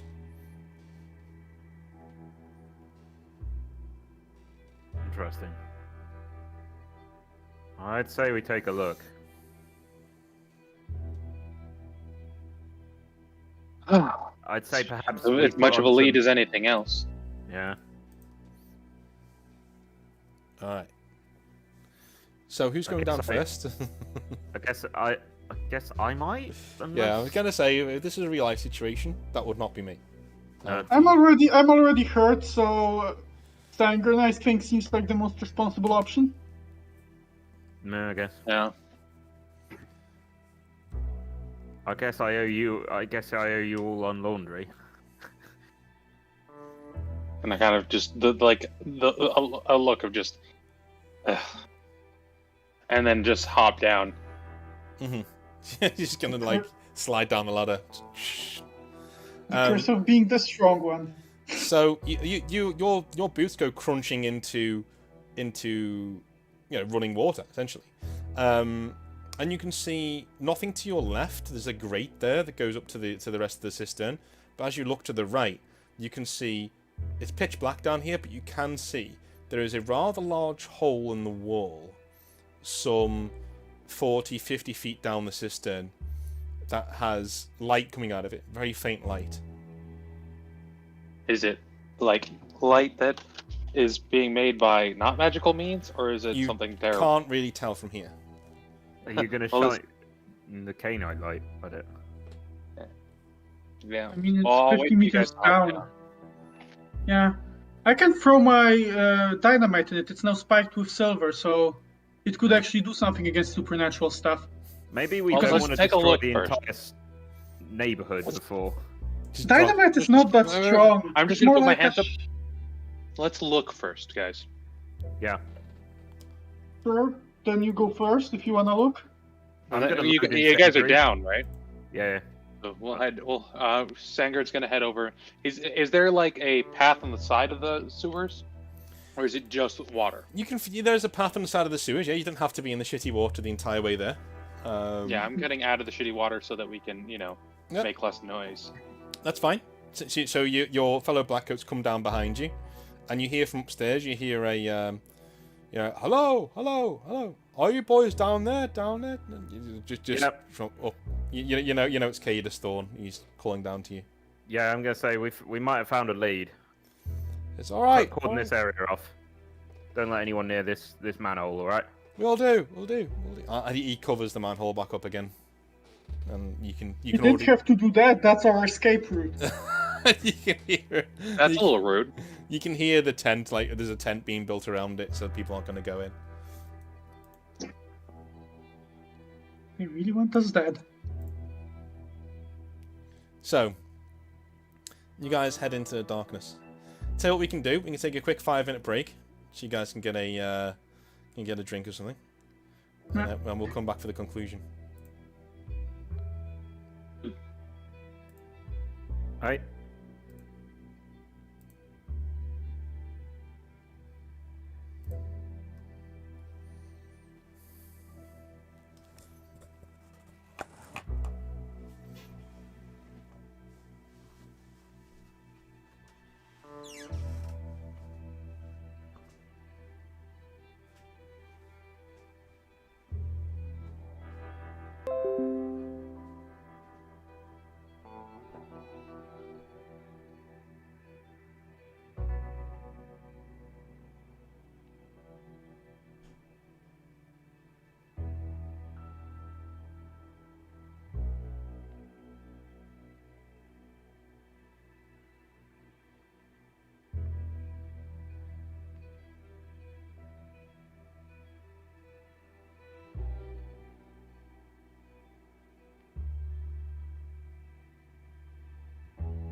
right back again.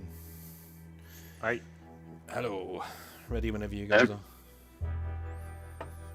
I'll be back. Yep. So when Dennis is back. Yeah.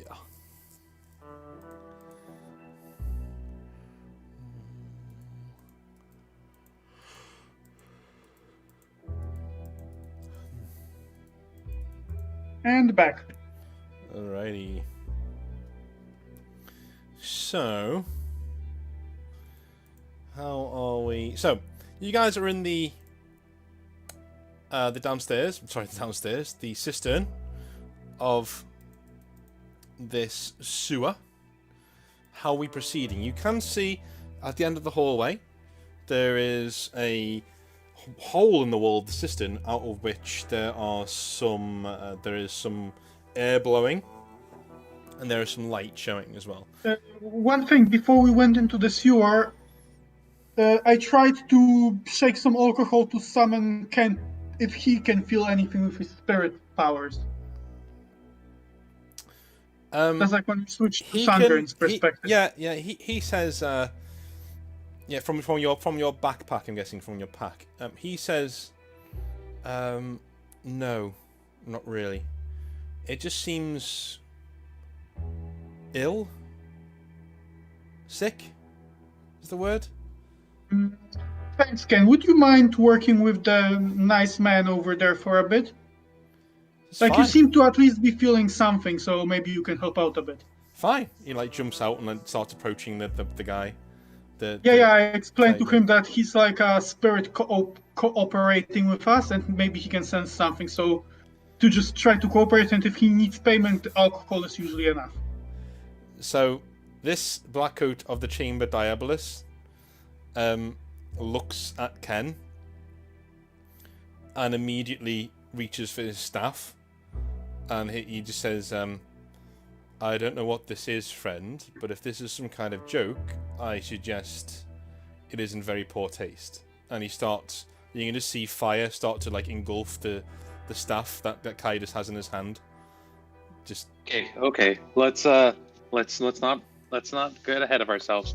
Ken has been working here with us for some time now. There are Blackcoats who he's been, the higher ups know about him. He's locked and filed. He says, I will look into this. Sure. And judging by the reputation of you three already, if this does not check out, this will not stand.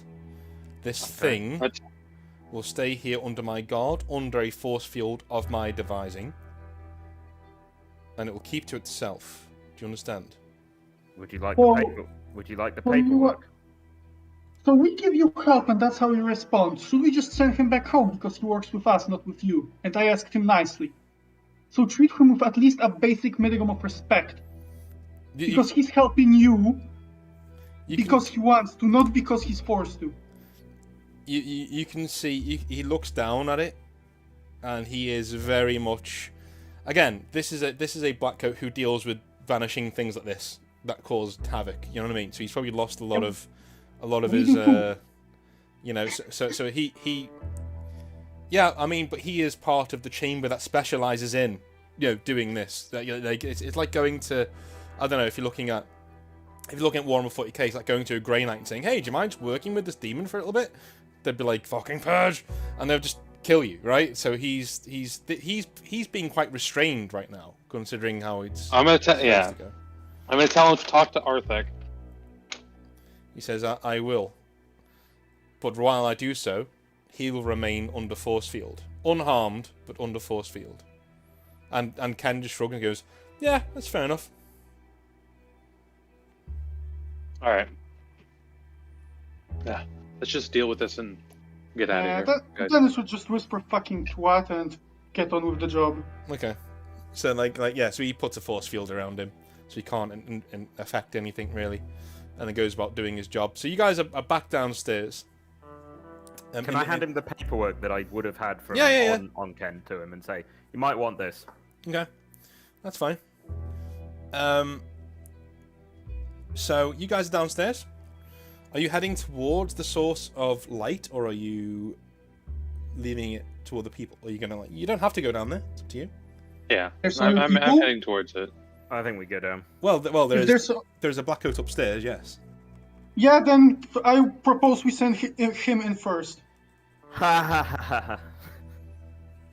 They Really? can do some fucking work. We were sent here specifically to deal with this. Yeah. Not, you know, Not him. He's here to by support Swan, you, yeah. who is their boss.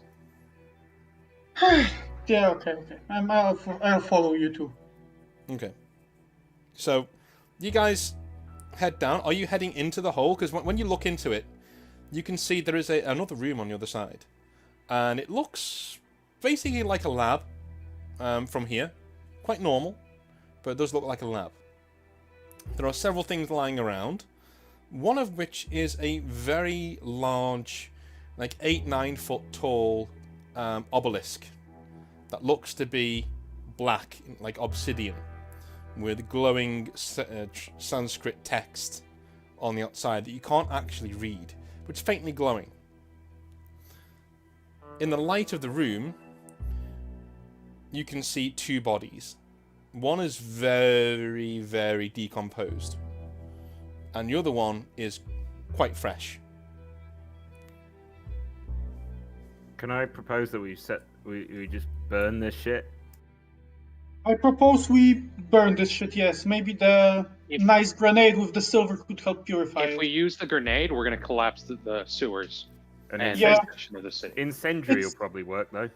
It's really not that strong, I imagine, dynamite, but I guess. Well, depends on how fragile all the earthwork around this sewer is. It's also an explosion in an enclosed space underground, which Yeah. is generally Yeah. very, very, very bad for anyone. Well, especially the thing inside the room. Yeah, Especially you, but as well as us. Like, even the concussive force is going to be Okay, very let's unhealthy. just stick to the Molotov then. maybe we should maybe make sure that sewer hatch is open before we do so. Otherwise, we might suffocate ourselves. Yeah, right, okay. So Roberto can go back and Lighting do an me and incendiary Sam. in a low oxygen environment might kill us. Yeah. So Roberto can go back, open the hatch, and me and Sam Yeah. can throw in the Molotovs. Okay, so you're just hurling them in. You don't need to do any sort of roll for them. So you light them and chuck them in. The burning starts and then immediately fizzles out. Is there any smoke? No. We should bring down the fire wizard, I propose. Yeah, I think that's. Let's call him down to take a look at this, if nothing else. Okay. Is there any smell in the air? Because I assume that you Not crisped some really, corpses. no. In fact, there is a distinct lack of smell. Interesting. So yeah, fire wizard might know. Is there any what? We don't hear any strange noises or. No. I guess there's nothing like almost an electric feeling. Like I assume around some magical sources of magical energy. I assume you feel some sort of. When you reach out and you're trying to like see what the hell this thing is, you're getting a distinct feeling of nothing. As in void. Weird. Interesting. A void. Hmm. Is it like when we? Can I throw a rock at it? Like a rift. Yeah. Can I? I'm gonna throw a rock, and can I hear it bounce? Okay, so you throw a rock in there, and it just clinks against the side of the obelisk and then drops onto the floor. There's an obelisk. Yeah. Interesting. Yeah, that was mentioned. Okay. What? Oh, it Color just is puts the out obelisk? fires as if there was nothing, or it robs the energy from the rock instantly because the rock doesn't bounce. or Well, anything. let's get the guy from the Chamber Diabolus who's trained to deal with this kind of magic shit. Tell him that Yeah. there is an obelisk that in a laboratory that we cannot set on fire with Molotovs Mhm. Yeah. because the fire goes out, and then from there hopefully he can help guide us into dealing with this in a way that doesn't get us killed. Mm. Mhm. Okay. Awesome. Okay, so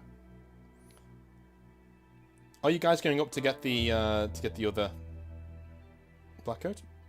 Maybe one of us should stay behind to see. Yeah. To I mean, guard that Filiberto nothing was comes already out. Filiberto was already was going to head over to open it, so I think we just tell him, open it, get him down here, because we need that him. makes sense. Yeah. Okay. Okay. So who's going to call out to him? I'll call out to him and say, Okay. we found an artifact down below. You probably want to come and have a look at this. He nods and says, okay. Seems to be pretty resistant to incendiaries. He slides down the ladder with you and walks over. We threw a few Molotovs at this thing. It doesn't seem to... It just extinguishes them almost immediately. It's probably demonstrated so he sees how exactly they go out, like what happens to the fire. You can, I'll throw a Molotov. He holds you back and says, whoa. So your first reaction to an artifact that you have been telling me has been causing rumbling noises below this street, something that could very well blow up this entire district of the city, is to throw fucking Molotovs at it? Our plan was to destroy the lab, then, hopefully they've had some sort of something empowering it that could be destroyed.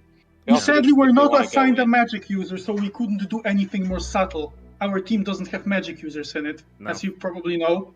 He slams his staff into the floor and reaches forward with his mind, and then opens his eyes again, and you can see his staff like sort of start burning as he's doing it, and then he says, "There's no magic here. Not normal magic, anyway. Nothing that I can use.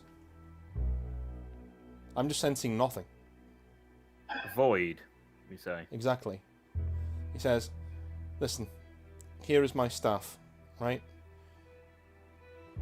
And who would like to take it?" I would. Okay, so he gives it to you and says, I've imbued it with my power. Should anything happen, throw the staff in there and run. Okay.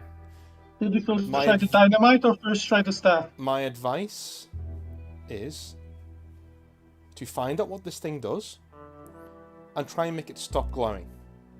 That is my advice. Then we remove it and we try to, shall we say, dispose of it elsewhere, away from populated areas. Understood. Treat it like defusing a bomb. Yeah? Interesting. Okay. I will be upstairs. In fact, I think it's now time to evacuate the area to somewhere else. If the sickness spreads, though, if you bring out the sick and it spreads to healthy people outside? I'm hoping the cognito hazard will be around this object and not necessarily spread. It hasn't spread to me or you yet, as we know. I mean, I certainly had some symptoms. He says, really? As you saw. Like, you saw me collapse and bleed out of my nose. Weren't you the one who gave me aid? I did. I just assumed that you were having a fit of some sort. No. I told you that I was seeing how time slowed around me further. Like, it clearly spreads. Well, I've been seeing that. Interesting. Well, let's just hope you're alright. Just when you evacuate the people, do it to some empty field and not with other people. No. He says, there is a farm outside the city I suppose I could take them to. Yeah, that's my farm. Just make sure don't give them to the farmers. No. We know of a site that would be good for that. I'll lead them to an encampment outside the city. We need to get this sorted. And yeah. he just turns around and walks outside. He says, any other intrusions, I will be just outside of this manhole. Come and get me. Okay. And he goes up and starts like ordering people around. So, anyone know how to defuse a bomb? Let's have a look. Should we observe the symbols on the obelisk? Yeah. Like if there's holy symbols on it, maybe we can try altering them? So since the Molotovs were probably extinguished almost immediately, I'm going to look at the corpses. Okay. Since they're not too crispy. So one, they've not been touched by the fire, which is weird. Oh, interesting. But one is in a lab coat, and you can see that he has several insignias on his lab coat that actually click back in your mind. They are Blackcoat symbols. So this is somebody who either works for the Blackcoat or who is a Blackcoat himself. And then and he is heavily desiccated. He is dry. He is not rotted away. He is completely dry. Like almost mummified. Almost mummified, yes. And you can see that there are slits around his wrists as well. And there is blood on the obelisk, from what you can see. And the person next to him is a woman in a black coat uniform, who is she is bleeding out quite heavily, and she's actually breathing very shallowly. She's actually breathing. Oh, she's alive. I will check a pulse. So I guess check. It's faint, but there. We've got a live one here, guys. Hello? Hello? I'll just. I think it's a good idea to carry anything out of here. I think we should just treat her as a corpse at this point. No, I'm just gonna see if she's conscious. I'm gonna see if I can't try to wake her up. Yeah, she is not waking up. I think she is. Okay, I'm gonna prise an eyelid open and shine a torch in it. Yeah. Should I use my wound sensing on her? Can do. Yeah. Okay, I'm gonna use it without the vampire powers this time. Okay. So it will be just 1d6. Let's see if I. No, I'm gonna do it with the vampire powers. Like, this is too risky. Alright, so. No, wait. I fucked up the roll. 96, not 1d9.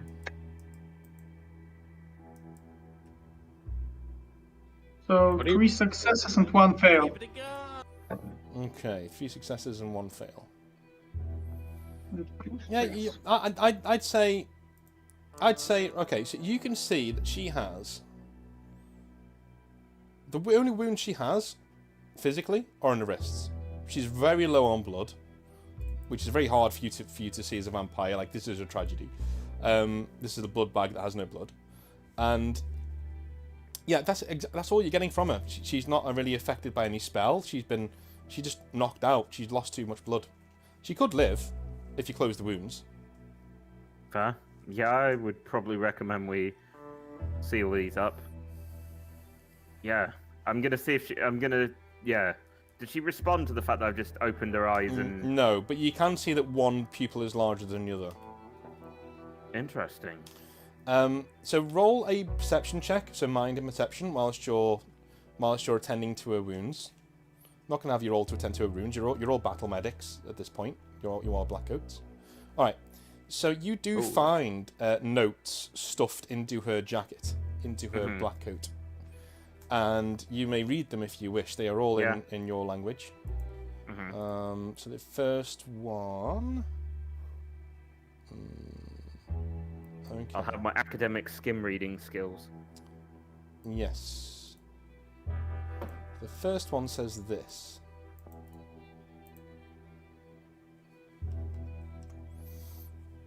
So the first one reads, "The inscriptions are in no language I can fathom, but my Duskfall friend, Dr. Brosk, insists he can make out the words of time, across, and link. Could this object be a link to another time altogether? I need to find out how to activate this. If I can forge a bridge, imagine what we could do with this technology. Could we stop the Great War from ever happening? What would that look like?" Right. So the next one is... Don't like the sound of that. Okay, the next one, which is dated a few days later, and this is dated a week and a half ago, by the way. So a few days later, we have finally been able to make contact with the other form of this object. Any dating of the stone cannot put a date on its age. I can see the other side, though. Something is trying to make contact with it. They say time travel is impossible. I mean to prove them wrong. Oh god. Okay, so the next one is from a day or two ago. A day or two ago. Interesting. Yeah. Dr. Brost was injured this morning. He's been insisting for days that the object has been talking to him, guiding him in his sleep. I found him here, wrist cut, bleeding out. I cannot seem to leave the black site, and none of my messages to command are getting through. Okay, and the next is the last message which is written quite frantically. It wants to see what is inside.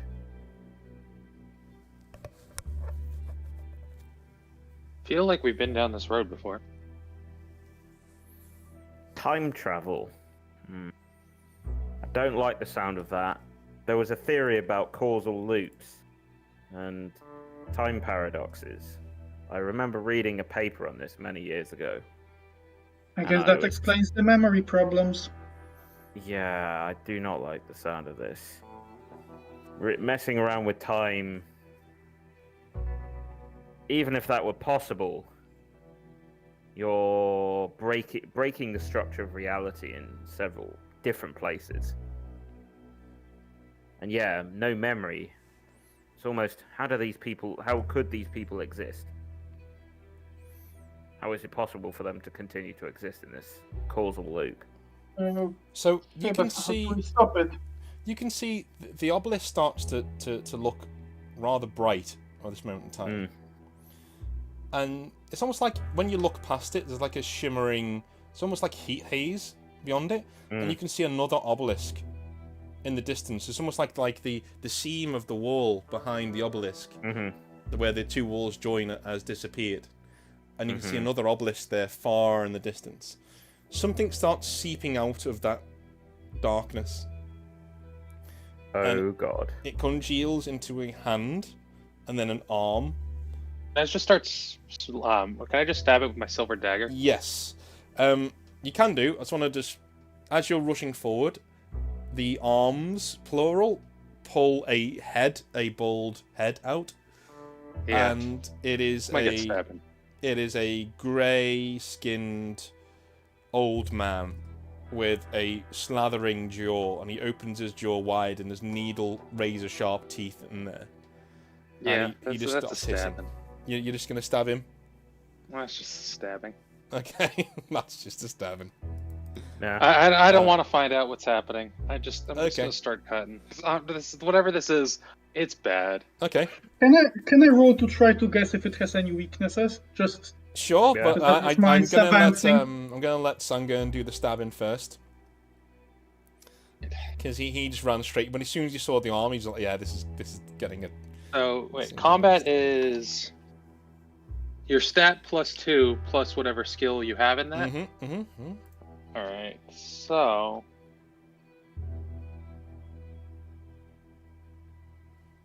that is, and I have strength 6, so I succeed on 4s. So you can So that's move 1, twice, you 2, can attack 3. twice, or you can move once and attack once. But I'm not going to treat that as a move. You're already on your way by the time combat started, so you may attack twice.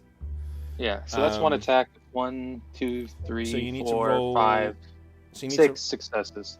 So okay, cool, 6 successes. So you slam into this thing and you bury the blade all the way to the hilt. Are you going for the head? I'm guessing. Yes. Yeah, you just slam it right in there and it screams. It screams and like starts to pull itself out, but you can tell you did a lot of damage to it. It's not happy. It pulls itself out, and it flops onto the floor and starts to grow as it starts to pull the knife out of its head. And you can see it's almost like it's been stabbing. Yeah, it's almost like it's been birthed. Like its limbs are all clicking into place and snapping into place as it's going to stand up. I think it's time for more stabbing. Okay, I will let you have another turn. He's. Well, not... that was only one attack. Okay, cool.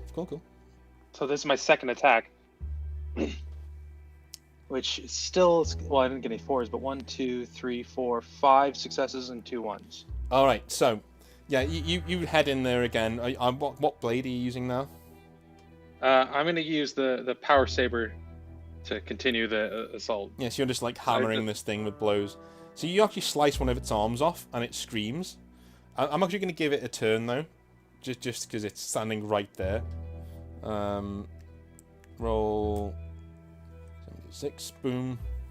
Yeah, it's going to take a solid chunk out of your shoulder. It's going to like snap down with its jaws over your shoulder, and it's not going to let you go. He's going to keep you locked there. You will take. What armor are you wearing? I've got my black coat on my vest and my boots, so that's 7. 7. Okay, so after your armor, you'll be taking 8 damage. Oof. You guys wanna get in on this? Yeah, I'm gonna shoot. Yeah, it. I did. I mean, I did want to try guessing its weakness first. Yep, so that all that happened in the counts. blink of an eye. That all happened in the blink of an eye. So go ahead and do your thing now. Should we roll initiative now that we're all kind of in combat? Yeah, Once that was once 6, Dennis not has done 6. this, yeah. Can I also roll to work out his weakness? Yeah. I see mind. Yeah. So you guys aren't getting any real weaknesses. What you can see is that his limbs are very easy to cut off, but they are growing back very rapidly as well. This thing has stayed away from the scorch marks on the floor. It has stayed way away from them. It's not happy with them. What, the new scorch marks? Yeah. Okay, I load in. So I think I had the incendiary loaded in my You rifle. did. So now we roll initiative to get going. Just That was swiftness. keep in mind, right? Yes, swiftness and perception, I think. No. Swiftness and perception, not swiftness and mind. Oh god. Oh. That's a 1d6. Hold on. Yeah, I'll just go up to the combat one. See it. Rolling a d6 and adding the result to your swiftness.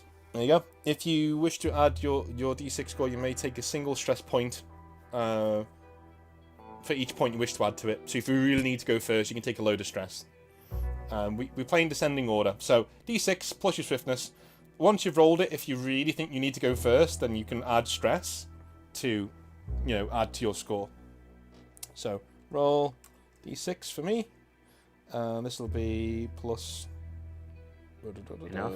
7. All right. Oh shit! What?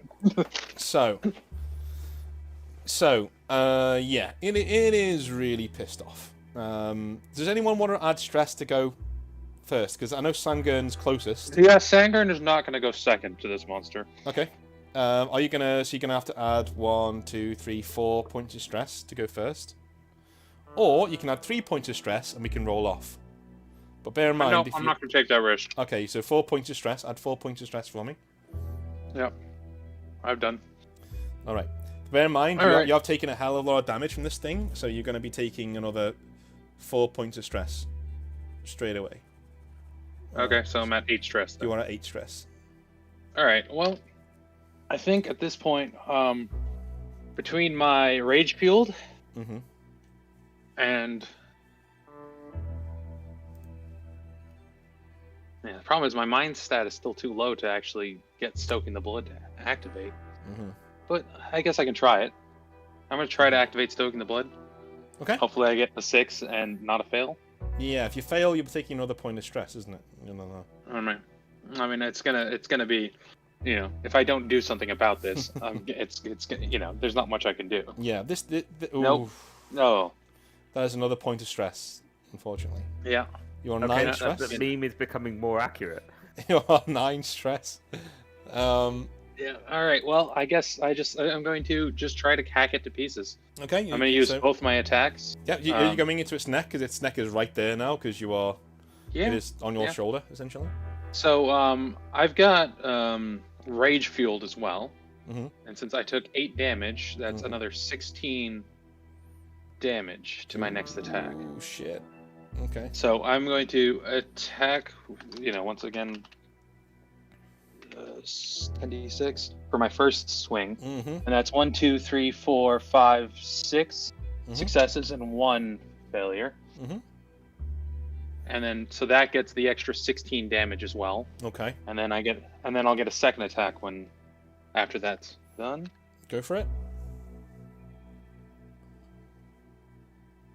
Holy and shit. that's 1, 2, 3, 4. So you hack More away at this thing's neck like fuck you, rage just punching you through. You go straight through this thing's neck, and its head comes detached from its body. Its body flops backwards, and blood sprays everywhere. It's black, completely black, and it gets sucked back into the portal. The blood, not the body. Can I try to hack the head to pieces if it's not already dead? The head, however, is still chewing, and is still trying to bite the shoulder away from the body. it is getting through the armor now. It is penetrating skin. It is very desperate to, and the other two guys, Filberto and Dennis, you can see the head is growing back from the neck already. It's starting to grow back. Yeah. Wait, is the head growing a new body, or is the body growing a new head? The potato. Both. Well, I mean, that There's depends. gonna be two of them. Because I mean, is there going to be a head attached, just a head attached to my shoulder, and then another monster with a head? Are you Or is there gonna be are you looking at the stump below the neck of the monster, the severed head? I mean, it's attached to me. I'm Yeah. pretty concentrated So on the head is getting heavier. Yeah. Yeah, I'm pretty like, you know, I'm pretty involved in what's happening to this head right Yeah. now. So it's attached to me. And if you guys can see the arm on the floor, there is a body growing from the arm as well. Oh god. I So think we need to kick. Yeeted the staff into the portal. what are we doing? Well, now it's the monster's turn. All right. So we I are. think this is where Sangren goes down. Yeah. So well, it can't really do anything. It's going to continue to bite down, but it's already done the damage. It's trying to wrench that bit of flesh away, you know. So it's like. So Not- it's just kind of chewing. At Yeah, this it's not point. doing any So it's extra really more damage to you. uncomfortable than anything. Yeah, it's really a painful, but it's not taking a huge chunk of blood out of you. I'll tell you what, I will trade you, Sangern. If you take one more stress, I will not have the monster do anything else this turn. It will focus Well, one on. more stress puts me at 10. Doesn't It 10 does. like knock you out? 10 means you have to permanently remove 1 point from your highest stat. Yeah, I mean, I can't really afford that, or else we're going to be kind of fucked. Okay, so you're going to stay with it? I mean, either way, either it knocks me out and I lose a point, or maybe it doesn't knock me out and I don't lose the point. Well, you could also just die. Rude. Alright, so you only die once you lose all your points from a stat. So. Alright, so I mean, you're not taking I mean, a devil's imagine it's got bargain to spend some time to regrow, right? then? Yeah, it's going to take some time for you to go. So you're going to take the risk and just see what damage it does? Well, you said it was just kind of chewing and not doing It any is. more damage. It is. But other things could happen whilst there. So, Yeah. So the head is just there. It doesn't start doing anything. It's just there. It's just attaching and it's growling. And the body itself, it is without any sort of things kicking against it, it grows back the head. The body grows back another head, essentially, and starts to get up again. And the arm on the floor is now down to a torso and 1 leg that is growing out of this thing. So, that is its turn. Who is going next? I believe that might be me. Philip, actually. Yeah, Yeah. it's you. It's you. Okay, I'm going to shoot it. I just do not get. I give 0 fucks. Yeah, he's used incendiary ammo. Just Yeah. punching. So the monster actually, the one with the body stands up and looks at you as you're about to shoot it, essentially. Okay. Yeah, I'm gonna I'm gonna go for the head. Yep. I'm gonna set it on fire. Go for it, yeah. Sensitive mind. Alright, yeah, so bullets Boom, headshot. like hammer into this thing's head and it engulfs it in flames, sort of Green Mile style. It goes screaming, clawing on its own face backwards into the portal and disappears. In fact, it's like rented apart, like in a black hole. It's like just rented apart back into the portal. Fair So enough. he's done. Yeah, he's still got one more action as long as you don't move, right? Yeah, you got one Yeah. more action. You planted your feet. Yeah, I'm gonna throw a Molotov at the other one. Okay, on the floor. Okay, Yeah. cool. I'm guessing not the one with the head with the sandgun attached to it. Please don't set me on fire. No. Please no. No, I'll throw it at the other one. Okay. I guess that would be for lobbing a grenade. Is that? That is strength, I think. Yeah. Okay. Well, fuck. Can you just like set it on the top of Yeah, it? And yeah. just, like, You can just smash like it chuck on it it? down on the floor. Yeah. You don't need to roll for it. Just tell me you're doing Well, it. can I just bash it on its head? Yeah, you can do. basically? Yeah. So please don't would I roll need to strength. roll I don't to need hit? you setting me I on guess fire. I would need to roll to hit for that still. No, just slam it down, and there's no way you can get away with not taking any fire damage from this. This is No, with no, your fine. hand right there, Yeah, so fine. it's gonna be some damage. Okay. Fine. I don't know what haven't actually seen a Molotov damage profile, so. Me neither, actually. As in, I don't know what the damage sorry. We've just been throwing them. So you slam this thing. Do a swiftness roll for me, actually. See if you can get your hand away. See how much. It'll inform me how much damage you're actually going to take, rather than you're just taking damage. Okay, so. Hey, that's not bad. Yeah, so after your armor, you take 4 damage. It's not too bad, but your hand is singed. But this thing starts not screaming because it has no face, but it starts like crawling on fire and gyrating on fire, and the head actually attached to Sangan starts to scream. Is it unattached while screaming, or is it like screaming into me? It unattaches whilst screaming. And rolls onto the floor. It's like... Can I boot it into the fucking void? Yeah, you certainly can.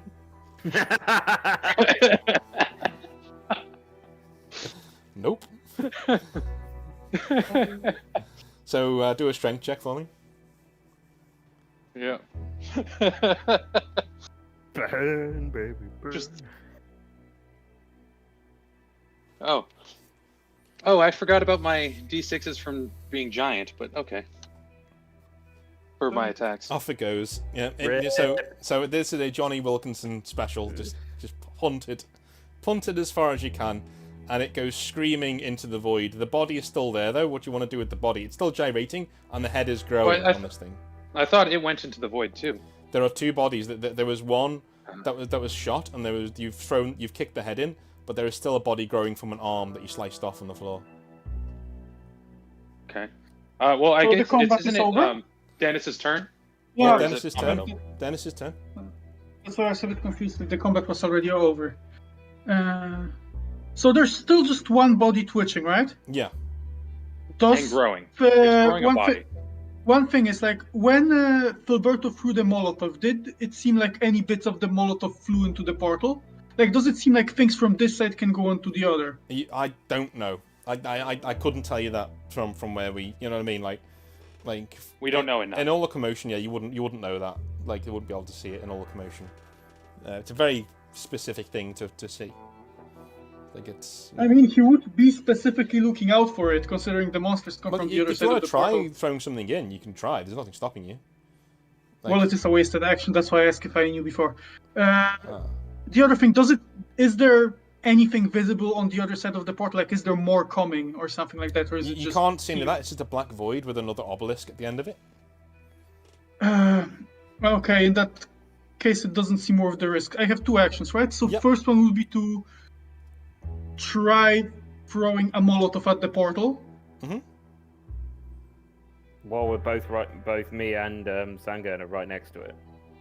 Next to the portal. Into the portal, right? Yeah, that's the idea. Okay. That it either goes into the portal or hits the wall, the fire flows down and hits the creature as it dissipates at the bottom. Okay. That's the 2 options for you. So it almost goes through the portal, it hits straight against the wall, and it's now burning behind the portal. But somehow the flames seem to be sticking to the portal itself, and the obelisk that's in the room starts to break down, starts to actually, so the portal starts to disappear. So the portal takes fire damage. Yeah. Interesting. But we can't put anything through, so the staff is essentially useless. So the smart thing to do seems to throw a second Molotov at the portal. Okay. Well, the Molotov went through the portal, no? No, it crawled off the wall, but the portal started burning itself. Okay. So second Molotov to the portal. What happens to the obelisk? Is it crumbling? It's crumbling, yeah. I'm going to see if I can grab a piece. Okay. Great idea. Preferably anything with insignia on it, if it will. Yeah, so you just grab a random piece, it goes through, we'll roll for what that is later. Okay. So, the other Molotov strikes the portal and it collapses. It completely collapses. And the obelisk itself explodes. Right? I want everybody to take 8 damage. Okay. Before armor. Oh, that's actually not that bad, because the black coat uniform gave 3 armor, right? Mm-hmm. Yeah, 3 armor for that. So I took 1 more damage. So I have 8 armor, so I don't. Yeah, you just Take tank it. You just tank it. Yeah, you just tank it. It does Thank seem you, like the Combat roof Guy. is coming down on this place, though.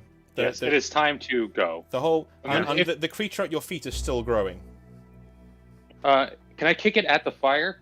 You certainly can do. You can move over to the fire and place it on the fire if you wish. No, I don't want to move any closer than I have to do for these things. Okay. Definitely gonna go with booting it. Okay, so you boot it towards the fire and it starts burning and the mouth starts to develop from the neck and starts streaming at you as rocks start falling down from above. What would you guys like to do? Run. Okay. Run. So you're gone. Yeah, maybe throw one just in safe Molotov at the thing. Okay. Well, I'd say we could check the staff in as we go. And pay to do like that if it we seems had to. like overkill. Probably. Maybe maybe the silver dynamite is collapsing anyway.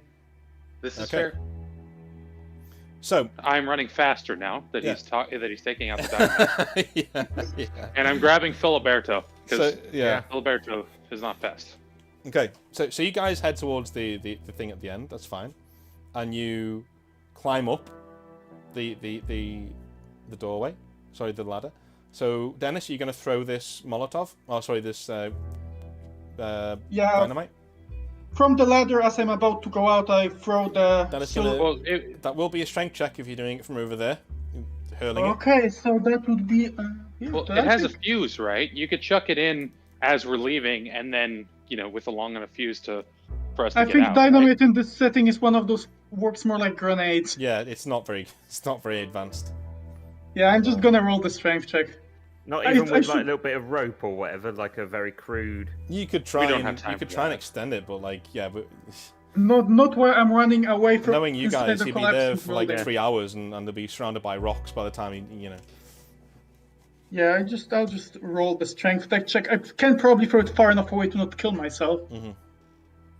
Yeah, so you hurl it, and when it explodes, the whole place starts coming down from where the explosion happened. So you need to book it up that ladder pretty quick. Do a swiftness roll for me. The other two are already at the top. Do a Yeah. Well, I swiftness mean, roll we'll for help me. pull him out if he gets close enough. Yeah, if you I fail will, enough, anyways. then we can see what happens there. Well, my swiftness is shy. Okay, he's going to need some definite help because he gets to the bottom of the ladder and he's like climbing up, and he's not doing Yeah, that at all. Yeah. Can I like just? It's Can I like fucking just put my arm down? Do and just yank him a out? strength check and see if you can just yank him up with you. I accidentally wrote 89d6. That would have been. All right, yeah. Oh. So, ooh. It's still 2 successes because I have 6 strength. But, yeah, so it's tied. Did you use the giant bonus this time? I did use the giant bonus. Damn it. All right. Can you use your I- stoking the blood? I'm gonna allow Dennis to get out, but Dennis, you are unconscious. You are knocked Yeah, that's unconscious by fine. this thing. As That as happens. you are pulled out, and you cover the manhole over. Filberto, Yeah, it's kind of like a Yeah. lot of fire, kind of on fire, so I like roll him off. yeah, just patting people down. Filberto, you look around, Mm. and the street is normal. Yeah. There are people going about their business. There are, there are even shop stalls setting up on the street. Time seems to be flowing normal. There is no police cordon. But is the tent above us still? The tent is not above you anymore. No. Interesting. And yes. So, and there is no black coat. There is no. Well, aside from all 3 of us in our black coat. Apart from all uniforms that 3 of just you in your come black out coats, of it. people are starting to exploding panic. grate. Yes, people are starting to panic and move around. Just pure collapse. I'm also bleeding pretty noticeably. Yeah. Yeah, people are starting to panic and move away and start getting away from you and start shouting about Blackcoat being on the street. Doors start being bolted, and you can see there is an old couple standing in the street, and they were hugging each other, and now they're looking at you guys perplexed, and they have 3 teenage daughters around them who then hurry into the one house and slam it shut behind them. Interesting. And are the old couple still stood in the street? No, they've all run in the house together. Interesting. I think we need to go get Swan. Yeah. And that's where we will end the session for this time around. Oh shit. Did we missed the heist? Were we stuck in the too far into? Did we get? You never Or do we know. have more time to plan? We'll get us that's a cliffhanger. We're going to find out next time.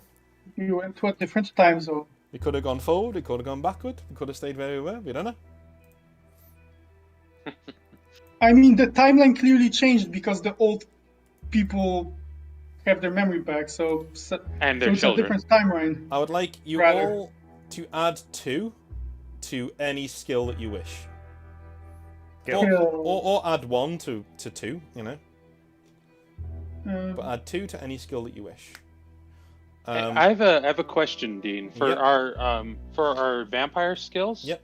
Would the Devil Blood stat work for rolling those? Because I did take the Devil Blood stat. Yes, it does. It does, yeah. Okay. Yeah. Yeah. I mean, I had the devil blood from like an event, so Yeah. You I also guys have were the supposed to double take stress for every hour you were in sunlight, but I'm not going to do it this time because it would knock... it'd be unfair to knock Sangern, you know, onto the worst part of it because you didn't realise that was a rule. That's fine. But next time... I mean, I do wear. that's why I have a big hat, Well, yeah, like true. the Vampire Hunter D hat. True, but it doesn't matter. You're still Yeah. pretty, you know.